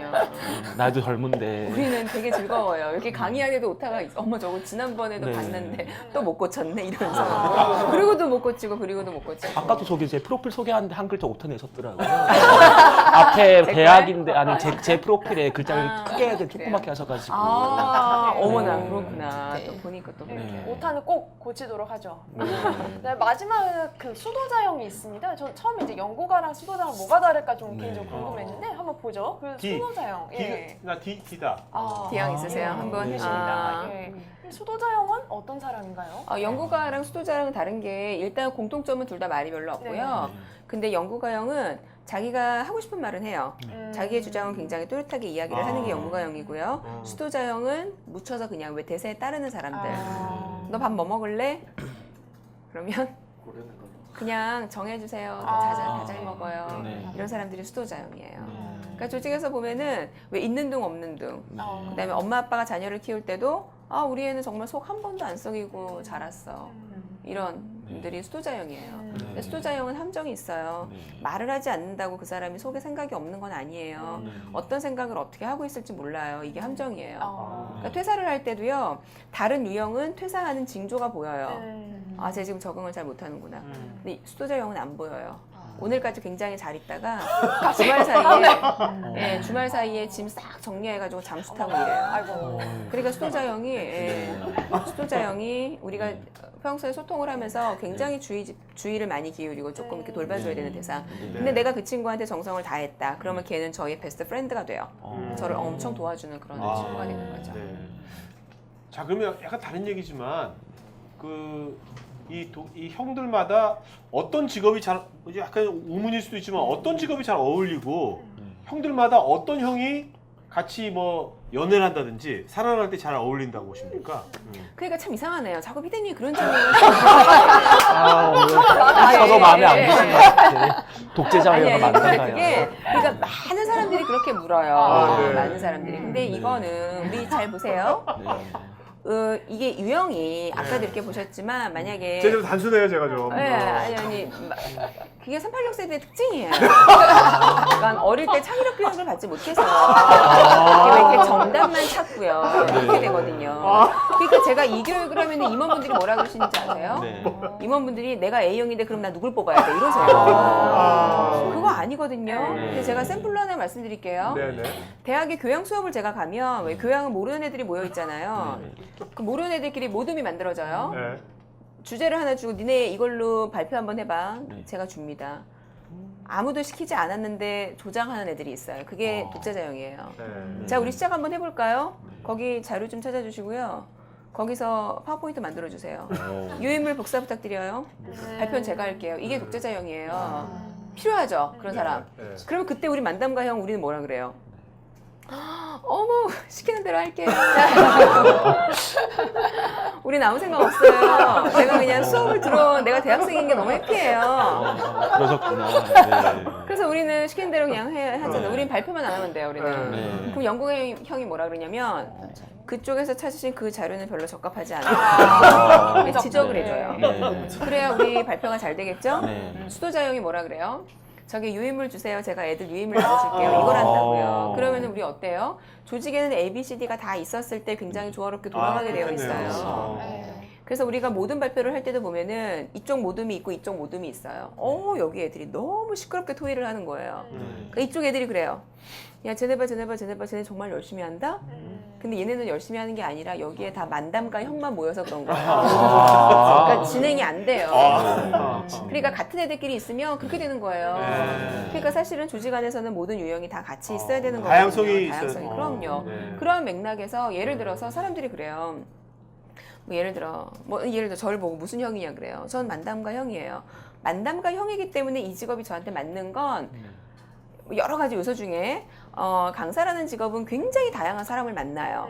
근데 사람에 대한 두려움이 별로 없어요. 근데 왜 이렇게 강의안을 만들고 컨텐츠를 만드는 거 공부를 하면서 해야 되는 거잖아요. 공부는 얼마든지 할 수 있어요. 근데 사람에 대한 두려움이 있는 사람들은 항상 무대에 설 때 심장이 터질 것 같대요. 그런 사람은 강의를 할 때 스트레스가 많이 받게 돼. 정말 너무 크죠. 그러니까 저는 그런 맥락에 있어서는 제가 만담가형인 게 너무 제 직업이 잘 맞아요. 그리고 말하는 게 즐겁고. 근데 단점이 되는 건 저는 연구가형이 없기 때문에 오타도 많고요. 제가 예를 들어서 저는 이렇게 스토리로 이야기를 끌어가는 걸 되게 좋아하거든요.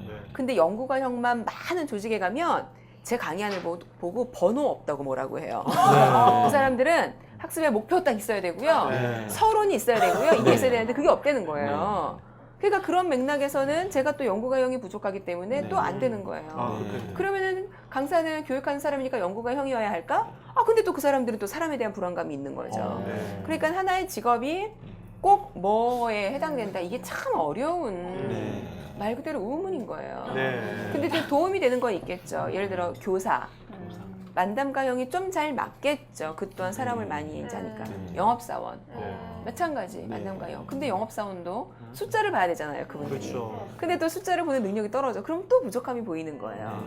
그 다음에 그럼 어떤 분이 그래요. 기업의 CEO는 독재자형이어야 하냐. 그것도 독재자형이 리더십은 있지만 네. 그 또 누군가는 또 보호를 받지 못하는 밑에 팀원들이 또 발생될 수 있는 거고. 그러니까 이게 하나로 이야기되기는 참 힘든 것 같아요. 이게 융합될 수도 있는 거겠죠. 그럼요. 네. 저도 보면은 저는 여러 가지 중에 독재자랑 만담가가 섞여 있어요. 그러니까 그런 것들을 보면은 한 가지 유형만 나오는 거는 아닌 거죠. 여러 가지가 다 같이. 지금 점수를 보시면 아시겠지만 우리 그 문항에서 두 가지 유형이 비슷하게 나온 분들이 있으실 거라고요. 하나는 10, 하나는 12 뭐 이런 식으로. 네네. 그러면 그거를 뭐 막 네. 물어요. 이 중에 뭘로 해야 되나요? 이렇게 둘 다 가진 거예요. 둘 다. 그러니까 하나라고 유형화를 짓는 건 굉장히 위험한 거고요.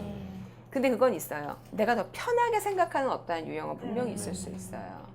근데 성장을 하게 되면서 내가 이런 나의 행동은 적합하지 않아. 그러면 좀 이렇게 수정을 하죠. 그래서 학습된 행동이 나오면서 그러니까 발전되어가는 인간상이 만들어지는 거죠. 네. 자 이제 다시 한번 또 질문도 해볼까요? 그럴까요? 그러면 최선의 조합은 없다고 했는데 조금 다른 얘기인데 이 책에서 지금 4가지로 구분하셨는데 보통 보면 또 2가지로 해가지고 똑똑함과 이제 멍청함, 그다음에 게으름과 이제 성실함 2가지를 해가지고 4가지로 했을 때 보통 좋은 리더는 똑개형 그러잖아요. 그냥 똑똑하지만 게으른 거. 똑똑하게 이제 상황 판단 잘 하면서도 이제 게을러 가지고 부하 직원들 일하는데 일일이 간섭 안 하는 그걸 좀 좋은 리더라고 했는데 그건 어떻게 생각하시나요? 모르겠네요. 이게 어렵네요. 그거. 네. 똑똑한데 게으른 상사를 네. 리더를 그게 보통 제일 좀 아니, 좋은 근데- 유형이라고 하셨는데. 아유 그것도 아닌데 네. 모르겠어요. 근데 저는 그거 자체가 싫어요. 어떤 상사가 좋고 네. 뭐 어떤 부하 직원은 좋고 나쁘고 네. 이렇게 나누는 것 자체가 그럴 수 없거든요. 누군가에게는 저 사람이 좋게 비춰지는 거고 네. 누군가에게는 나쁘게 비춰지는 거고 네. 이거는 굉장히 상대에 따라서 다르게 보여지는 거기 때문에 네. 저는 제가 말씀드리고 싶은 거는 그냥 그거인 것 같아요.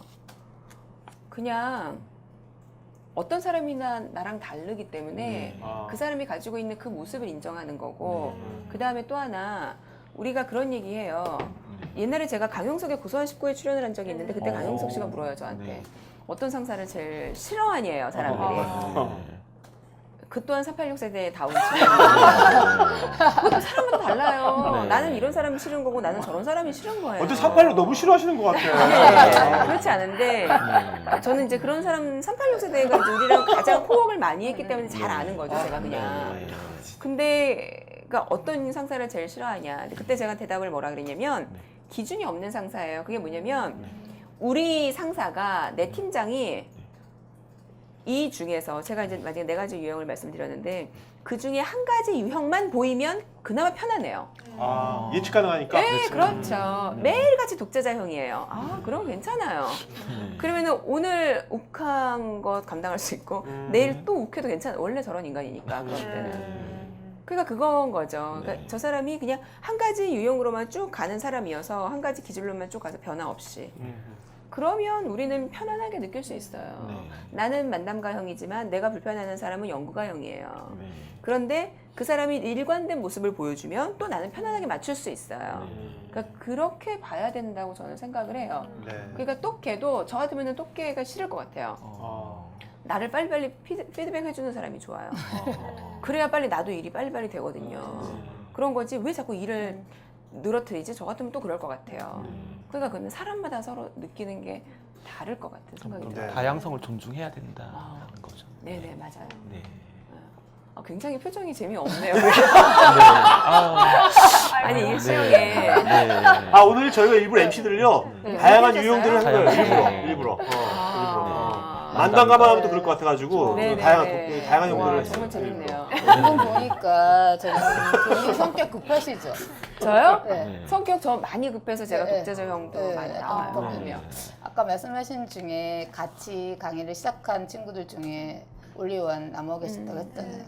그러니까 많은 사람들이 봤을 때는 지금 워킹맘으로서 굉장히 성공한 케이스잖아요. 일과 가정을 다 이렇게 두 마리 토끼 다 잡은 경우인데 이거야. 이거 하나 정도 내가 노하우로 공개할 수 있어. 뭐 이런 거 하나만.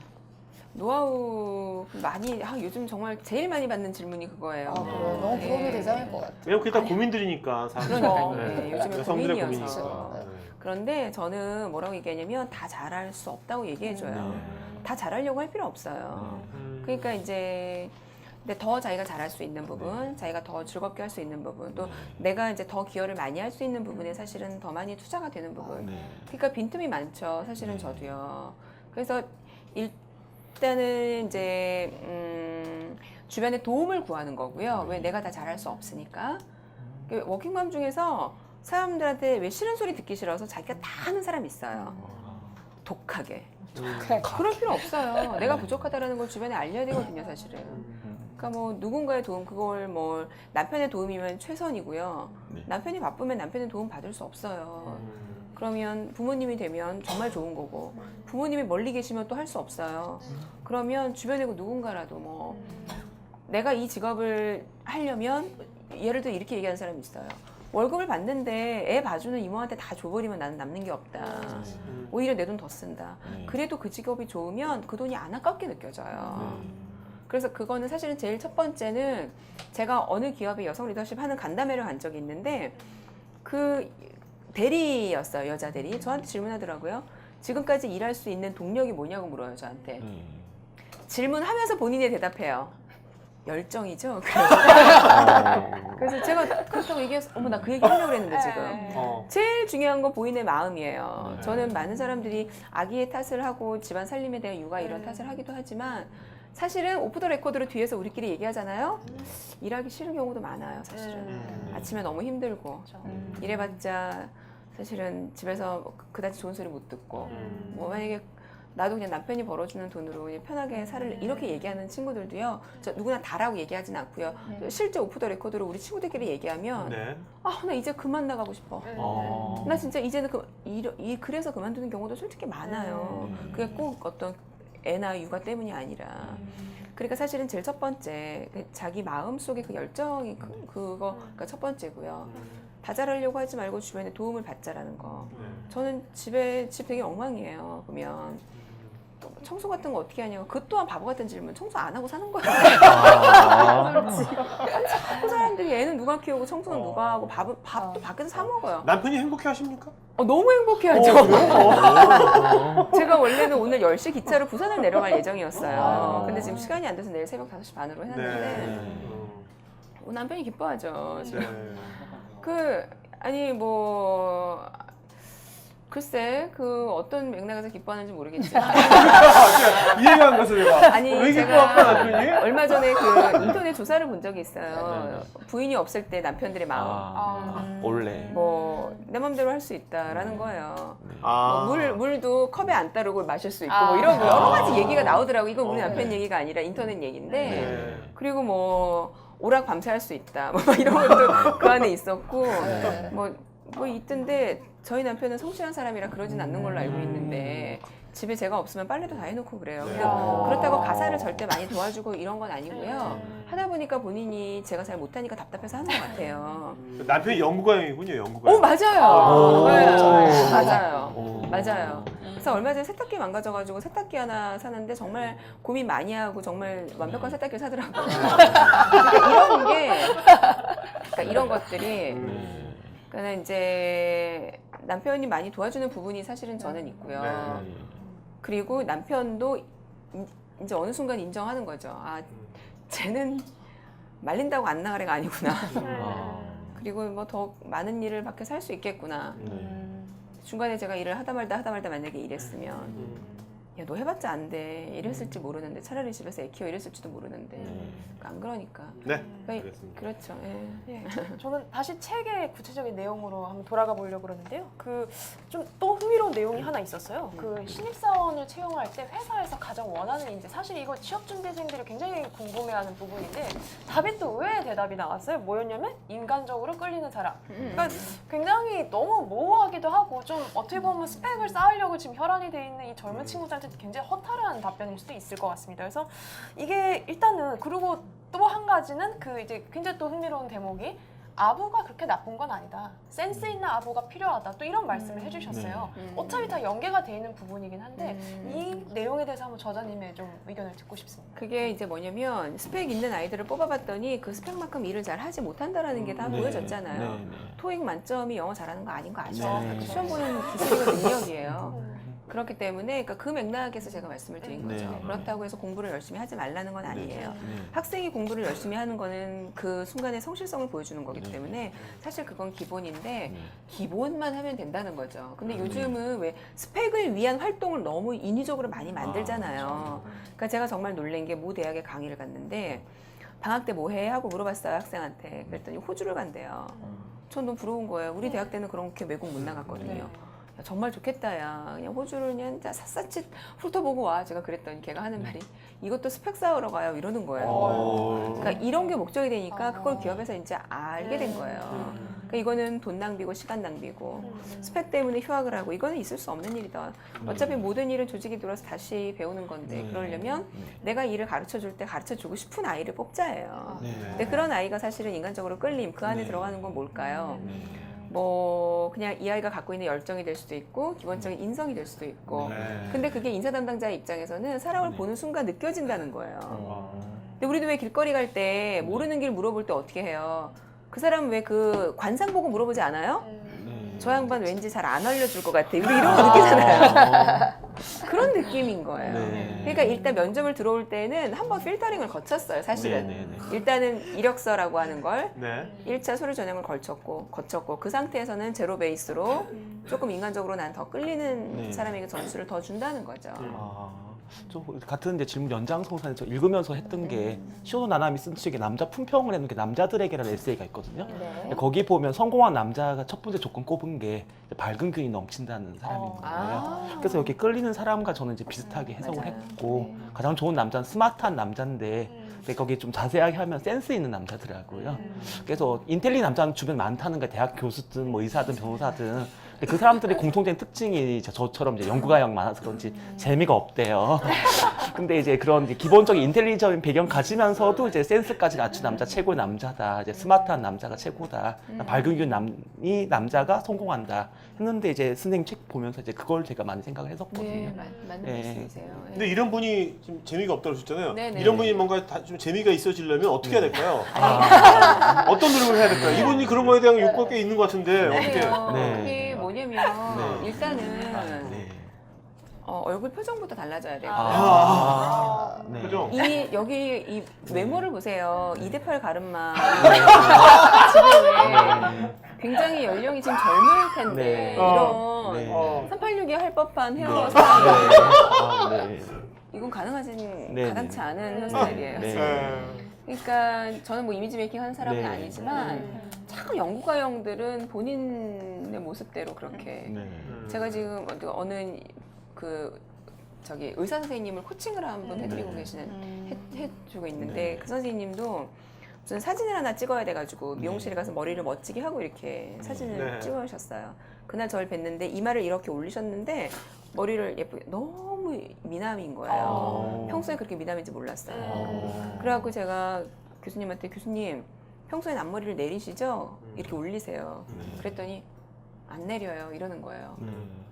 아니 내리시던데? 그랬더니 아니 그냥 아무렇게나 하는 거예요. 이러시는 거예요. 머리 감고 널어주는 거예요. 그냥. 그분 딱 연구가형이죠. 그러니까 이제 왜 내가 관심을 가져야 되는 것만 관심을 갖다 보니까 주변에 관심을 갖는 건 사치라고 생각을 해요. 그게 필요하지 않다고 생각을 해요. 근데 때때로는 필요할 수도 있어요. 근데 그게 얼굴 표정이나 외모가 주는 게 참 사람들은 감성적인 동물이어서 클 수 있거든요. 그래서 그런 변화를 조금 주는 것도 나쁘지 않을 것 같은 게 우리 예전에 김정은 교수님 같은 분 보면 예전 사진 기억하시는지 모르겠어요. 김정은 교수님 요즘에 이렇게 파마 머리를 기억하시죠? 남자 물건 김정은. 근데 옛날에는 2대8이었어요. 근데 그것도 이렇게 변화를 주신 거예요. 그 남자의 물건이라는 책에 보면 그 변화 과정이 나와 있거든요. 그 아저씨처럼 되는 것 같아서 머리를 파마를 하고 이렇게 했다는 게 있어요. 이분도 한 달 뒤쯤에 뽀글 파마로 바뀌신 거 아니야 또? 그러니까 조금 변화를 근데 파마 했더니 주변에 반응이 너무 안 좋아서 근데 그죠? 네, 한번 한 적 있어요. 본인이 네. 아마 손질을 잘 못해서 그런 거 같아요. 네. 그러니까 이제 좀 그런 약간의 변화를 주면은 이런 네. 게 있거든요. 외모의 변화를 주면 자기의 이런 마음가짐도 달라져요. 네. 우리가 왜 운동화 신을 때랑 구두 신고 스커트 신었을 때랑 네. 내 걸음걸이 달라지는 네. 느낌이 있죠. 네. 마치 이런 것처럼 네. 조금 외모를 다르게 하면 내 행동도 달라질 수 있어요. 약간 네. 유해 보이게 좀 하는 것. 네. 그다음 싫지만 개인적인 관심을 네. 조금 해서 상대방에게 좀 물어보는 거. 네. 이런 거. 네. 그런 연습들 하시면 그나마 또 조금 네, 알겠습니다. 개인이 봤을 때 개인도 외모의 변화 때문에 상황이 달라지기도 하는데 회사가 즐거운 공간이 되면 아까 형 중에서 만남과 형이고 즐겁게 세상을 사는 분 중에 한 분이니까 즐거운 공간이 되면 회사가 좋을 거 아니에요. 그 즐거운 공간을 만들기 위해서 이런 방법이 좋겠다. 뭐 이렇게 제시할 만한 거 하나 있으면 해주세요. 여러 회사를 다녔을 거 아니에요. 네, 강의하시면서. 그렇죠. 네. 그거 좀 보시면서 이 회사는 정말 좋았다 하는 거 네, 뭐 일단 네, 하나만 네. 좀 말씀해 주시죠. 회사 요즘 굉장히 그 즐거운 일터를 만들기 위한 노력들을 너무나 많이 해요, 실제.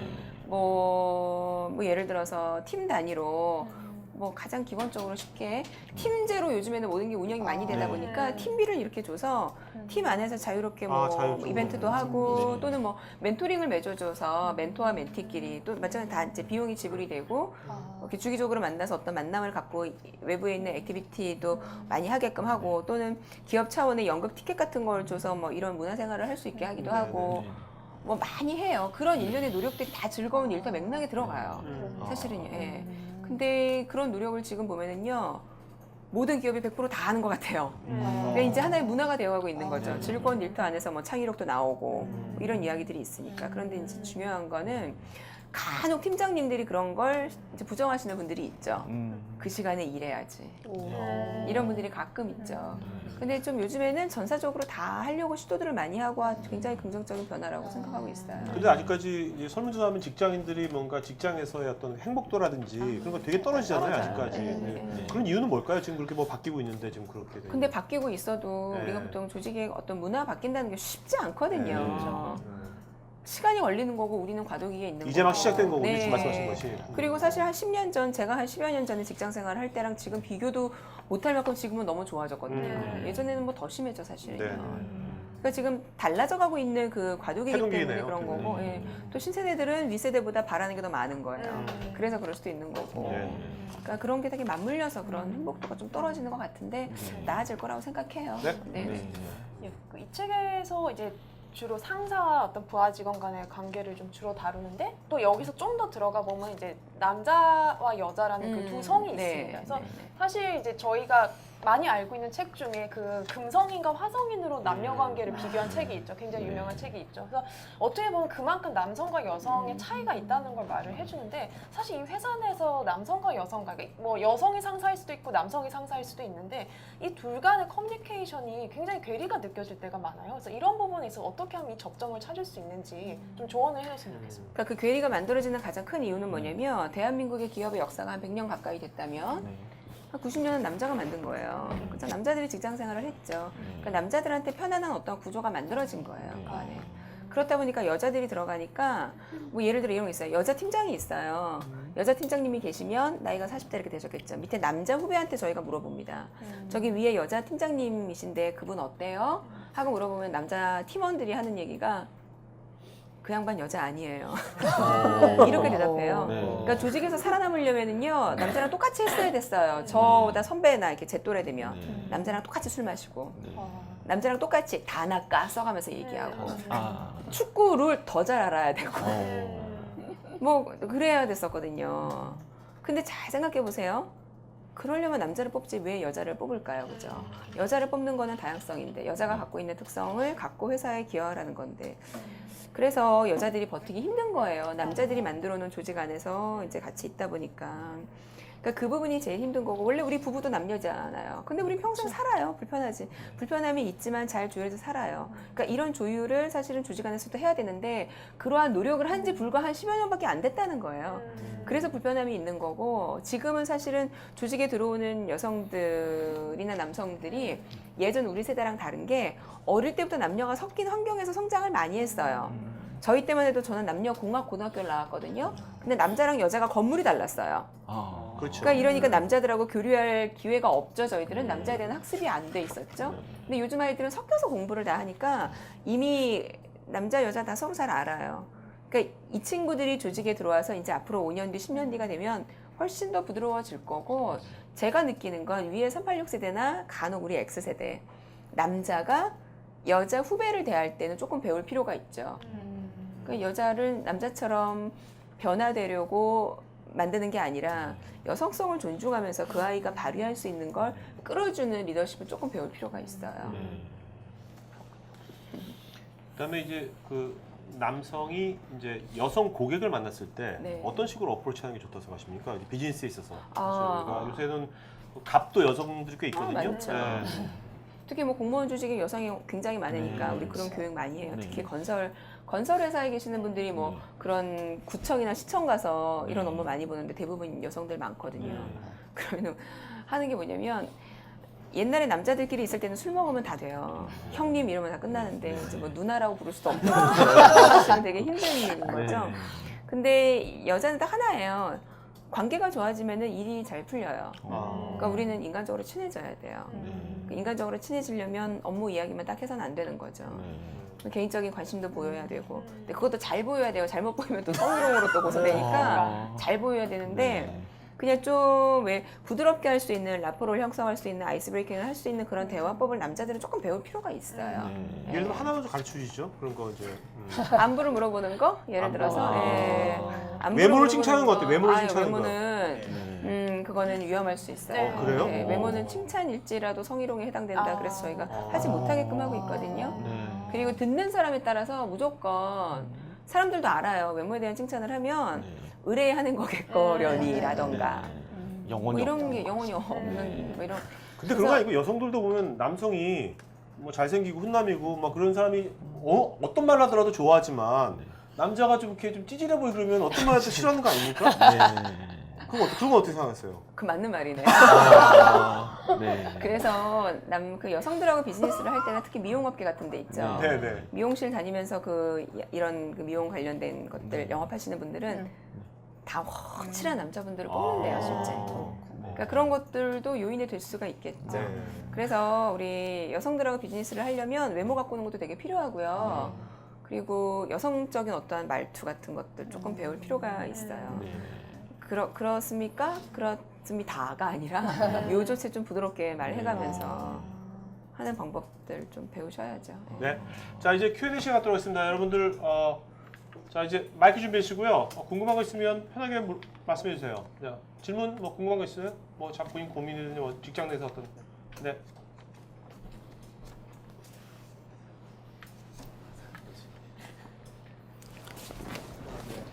안녕하세요. 말씀 감사하게 잘 듣고 있습니다. 네. 제가 사실 궁금한 게 굉장히 많은데 한 가지만 짧게 여쭤보겠습니다.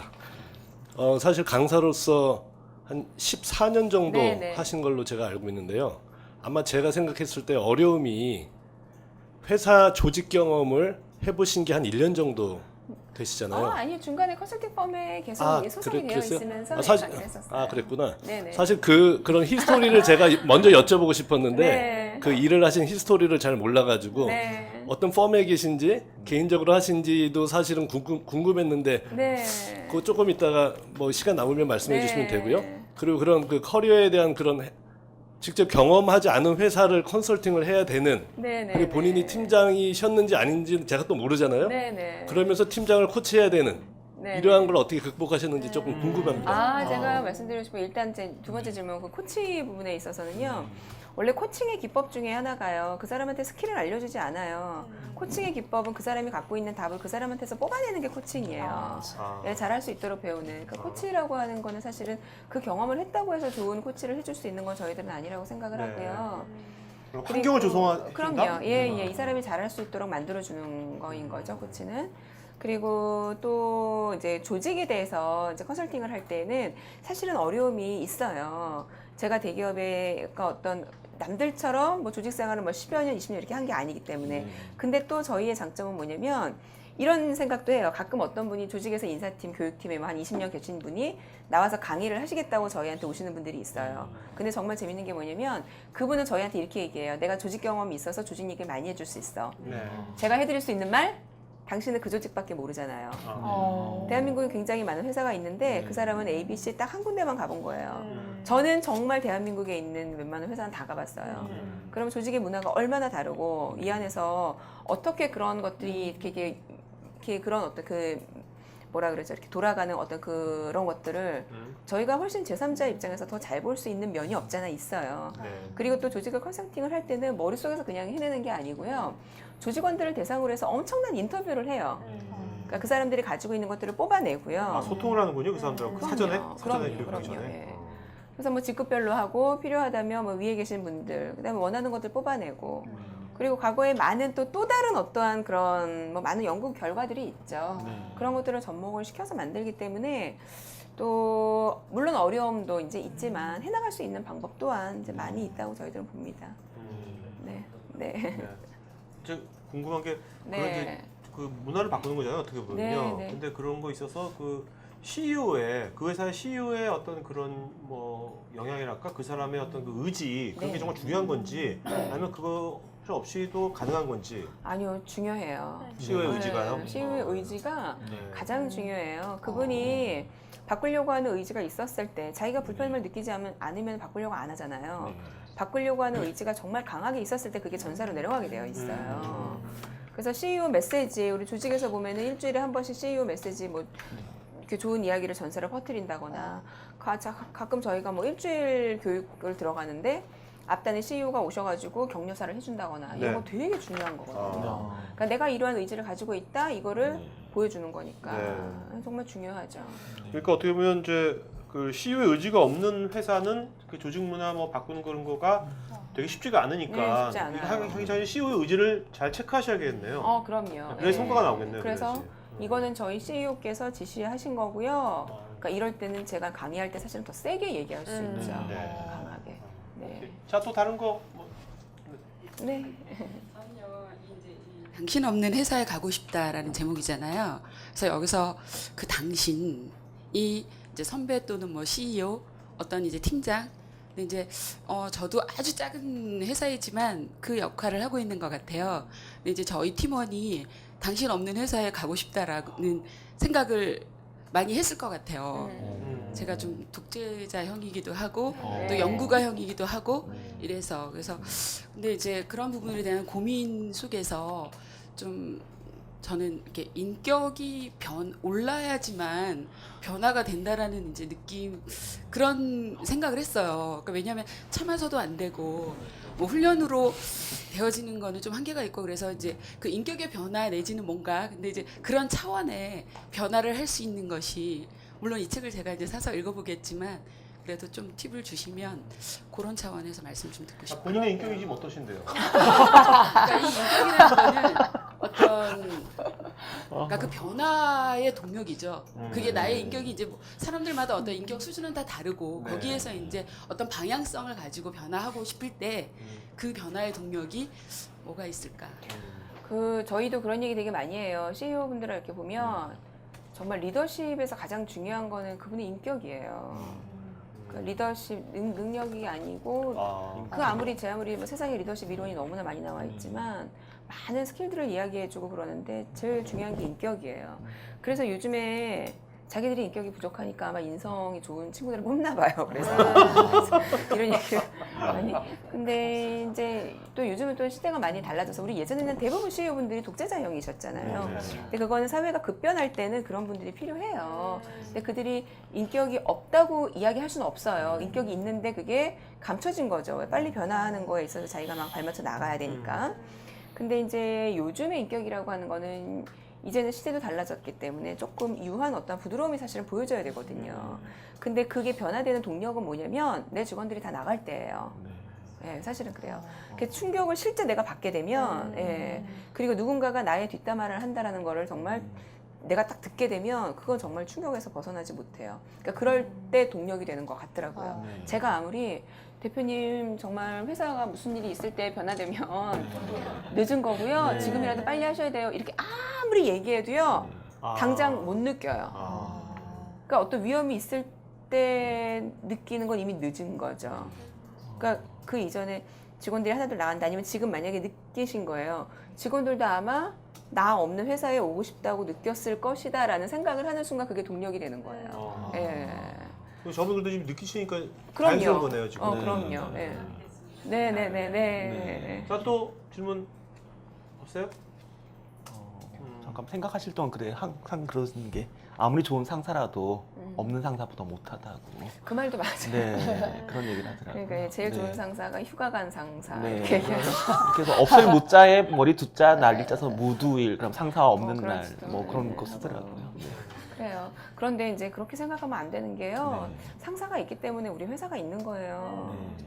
그리고 제 아무리 독재자라고 해도요. 네. 그분이 우리 회사에 기여한 게 있기 때문에 내 일터가 존재하는 거예요. 네. 그럼 어떻게? 그러니까 그거죠. 부모 마음에 안 드는 부모여도 그분이 있었기 때문에 내가 이 세상에 존재하는 건데 똑같은 이치거든요. 네. 그런 생각을 내가 왜 이 자리에 와 있는가 그런 생각을 잘 해보면 감사할 수밖에 없는 건데 사실은 네.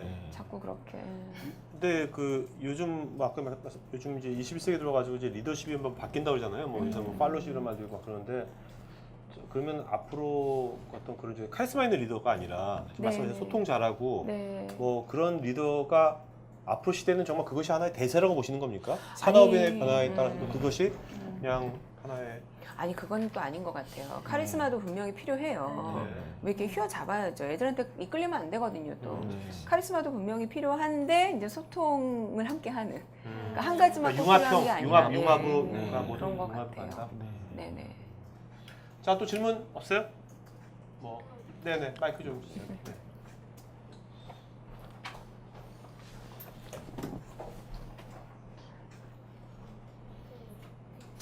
네, 말씀하세요. 본인은 무슨 세대죠? 여보세요? 여보세요? 저는 무슨 세대죠? 저는 이제 80년대에 태어난 세대인데 지금 이제 다니고 있는 직장에 오늘 이제 이 자리에 오기 바로 전에 상사와 좀 충돌이 있었어요. 그리고 좀 처음으로 여기는 좀 안 변할 것 같다 이 조직은. 왜냐면 90%가 남자고 제가 거의 홍일점으로 계속 근무를 해왔었고 조직 생활 좀 오래 했었는데 거의 40대 이상의 남자분들로 거의 조직원이 구성이 돼 있고 그러면 이제 그 중에서 리더는 더 연세가 드신 분이고 이제 이런 오너에 의해서 경영되는 회사가 아니다 보니까 이제 대표의 그 조직 문화를 바꾸고자 하는 의지도 당연히 없고요. 이제 기존 세대들이 워낙 층이 두텁다 보니까 밑에 직원 세대들을 이제 잘 받으려고 하질 않아요. 일단은 그러니까 그런 약간 이제 공무원 같은 약간 그런 조직인데 이런 강의를 리더분께서 직접 들으셨으면 조금 이제 받아들이실 수도 있지만 저는 이제 밑에 있는 직원의 입장으로서 그분이 이제 어떻게 좀 변화되기를 바라는데 그 방법을 사실 잘 모르겠거든요. 제가 뭐 이렇게 이런 걸 들어보세요 하는 것도 조금 건방진 것 같고, 그렇죠. 네, 그래서 어떻게 하면 이제 그분들이 조금 스스로 변화를 아니면 제가 그냥 일방적으로 노력하는 것도 방법일 수는 있는데 어쨌든 변화는 같이 노력해서 그 갭을 좁혀가는 게 맞다고 저는 생각을 하거든요. 근데 그런 부분에 있어서 이제 저 같은 입장에 있는 사람이 할 수 있는 방법이 뭐가 있을지 예, 그런 네네네. 부분입니다. 할 수 있는 방법은 첫 번째는 상대는 변하지 않는다는 걸 인정하는 거고요. 상대는 절대 변하지 않아요. 조직도 변화되기 힘들어요. 사실은요. 아까 제가 뭐 즐거운 일터 되기 위해서 노력 많이 한다고 했지만 근데 이제 그것 또한 쉽지 않아요. 하고 있는 많은 노력들이 있지만 변화는 아마 한참 뒤에 일어날 거고 근데 변화가 일어났는데 또 다른 세대들이 출현을 한다면 그것 또한 구시대의 무언가가 될 테고 그런 거기 때문에 아까도 제가 항상 말씀드렸지만 제일 첫 번째는 상대가 변하지 않는다는 걸 인정한 채 내가 적응력을 키우는 것만이 방법이에요. 예. 근데 말씀하신 것처럼 나만 노력하면 안 되죠. 둘이 왜 이렇게 조금씩 다가와야 만나는 점이 있는데 나만 가면 너무 오래 걸리고 힘들잖아요.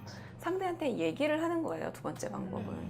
내가 불편하고 있다라는 걸 얘기를 하는 거예요. 근데 많은 사람들이 어차피 해결되지 않을 거야 해서 얘기를 안 한다거나 나 이제 곧 그만둘래 이래서 얘기를 안 한다거나 그리고 내가 힘이 없어 이래서 얘기를 안 한다거나 이렇게 불통이 되어버리면 해결할 수 있는 어떠한 그런 실마리를 찾지 못하고 또 상대는 아 쟤는 불만 없이 그냥 다니는구나 아니면 불만이 있는데 나한테 표출하지 않으면 곧 나가겠구나 또 상대 또한 나를 포기하게 되는 거거든요.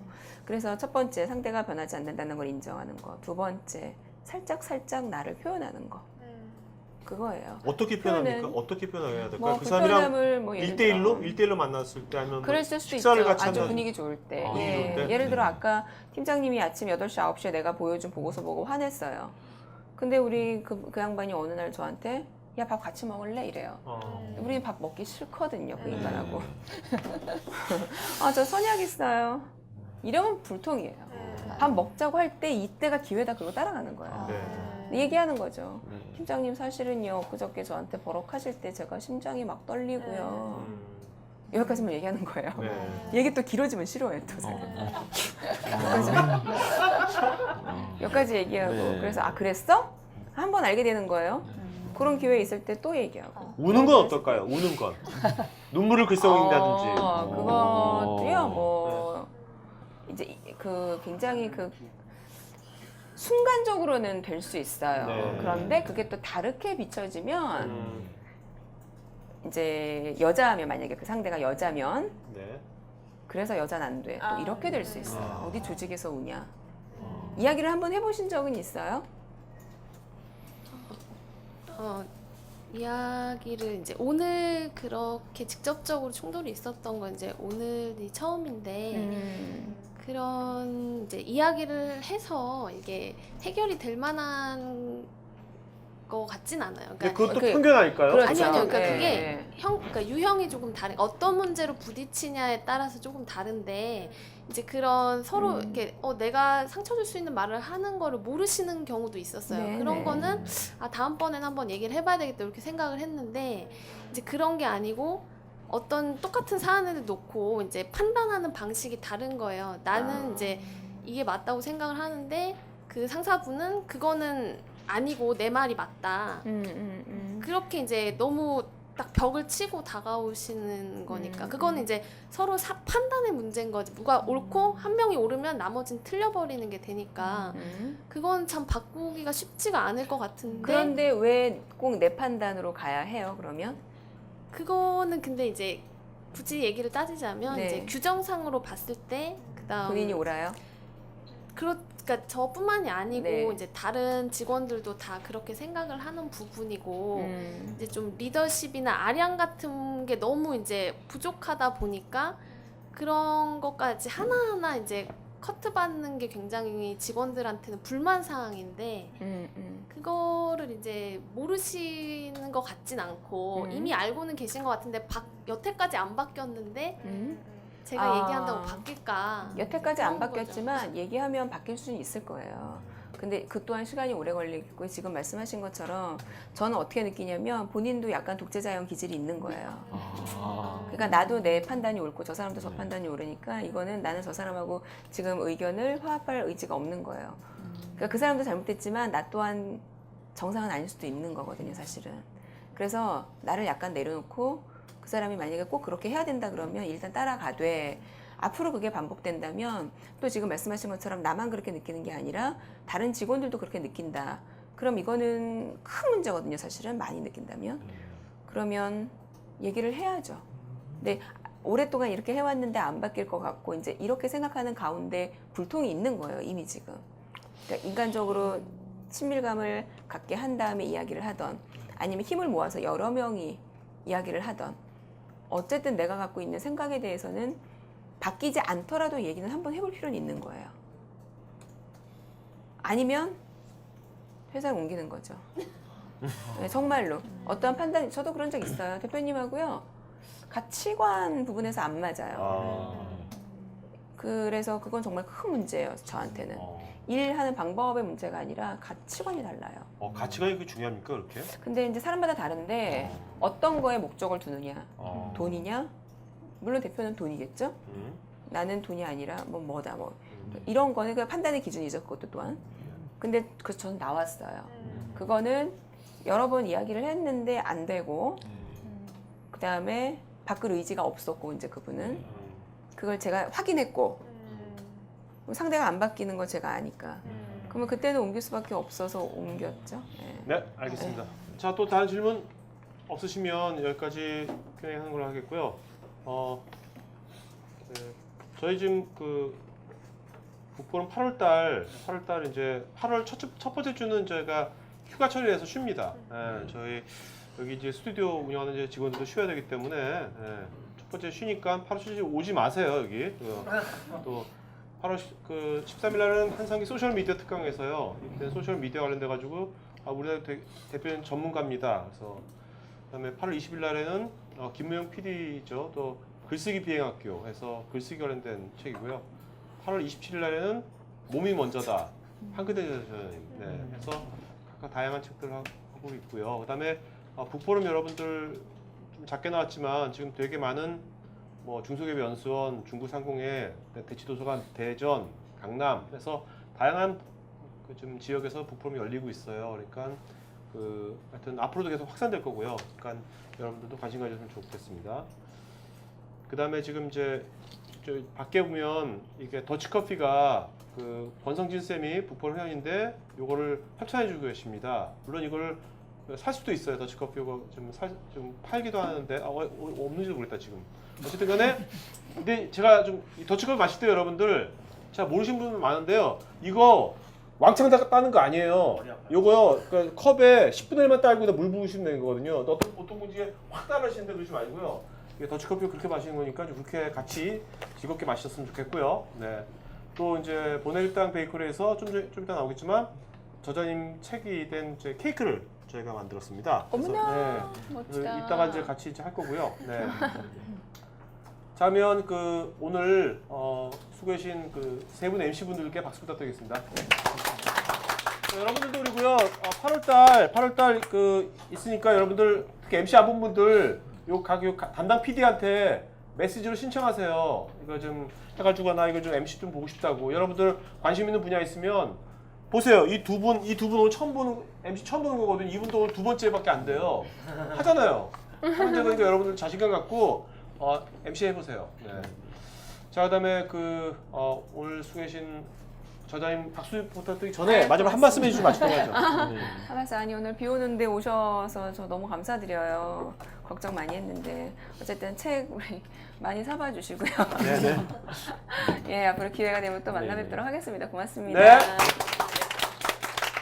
자, 그러면 방송은 여기까지 마치는 걸로 하겠습니다.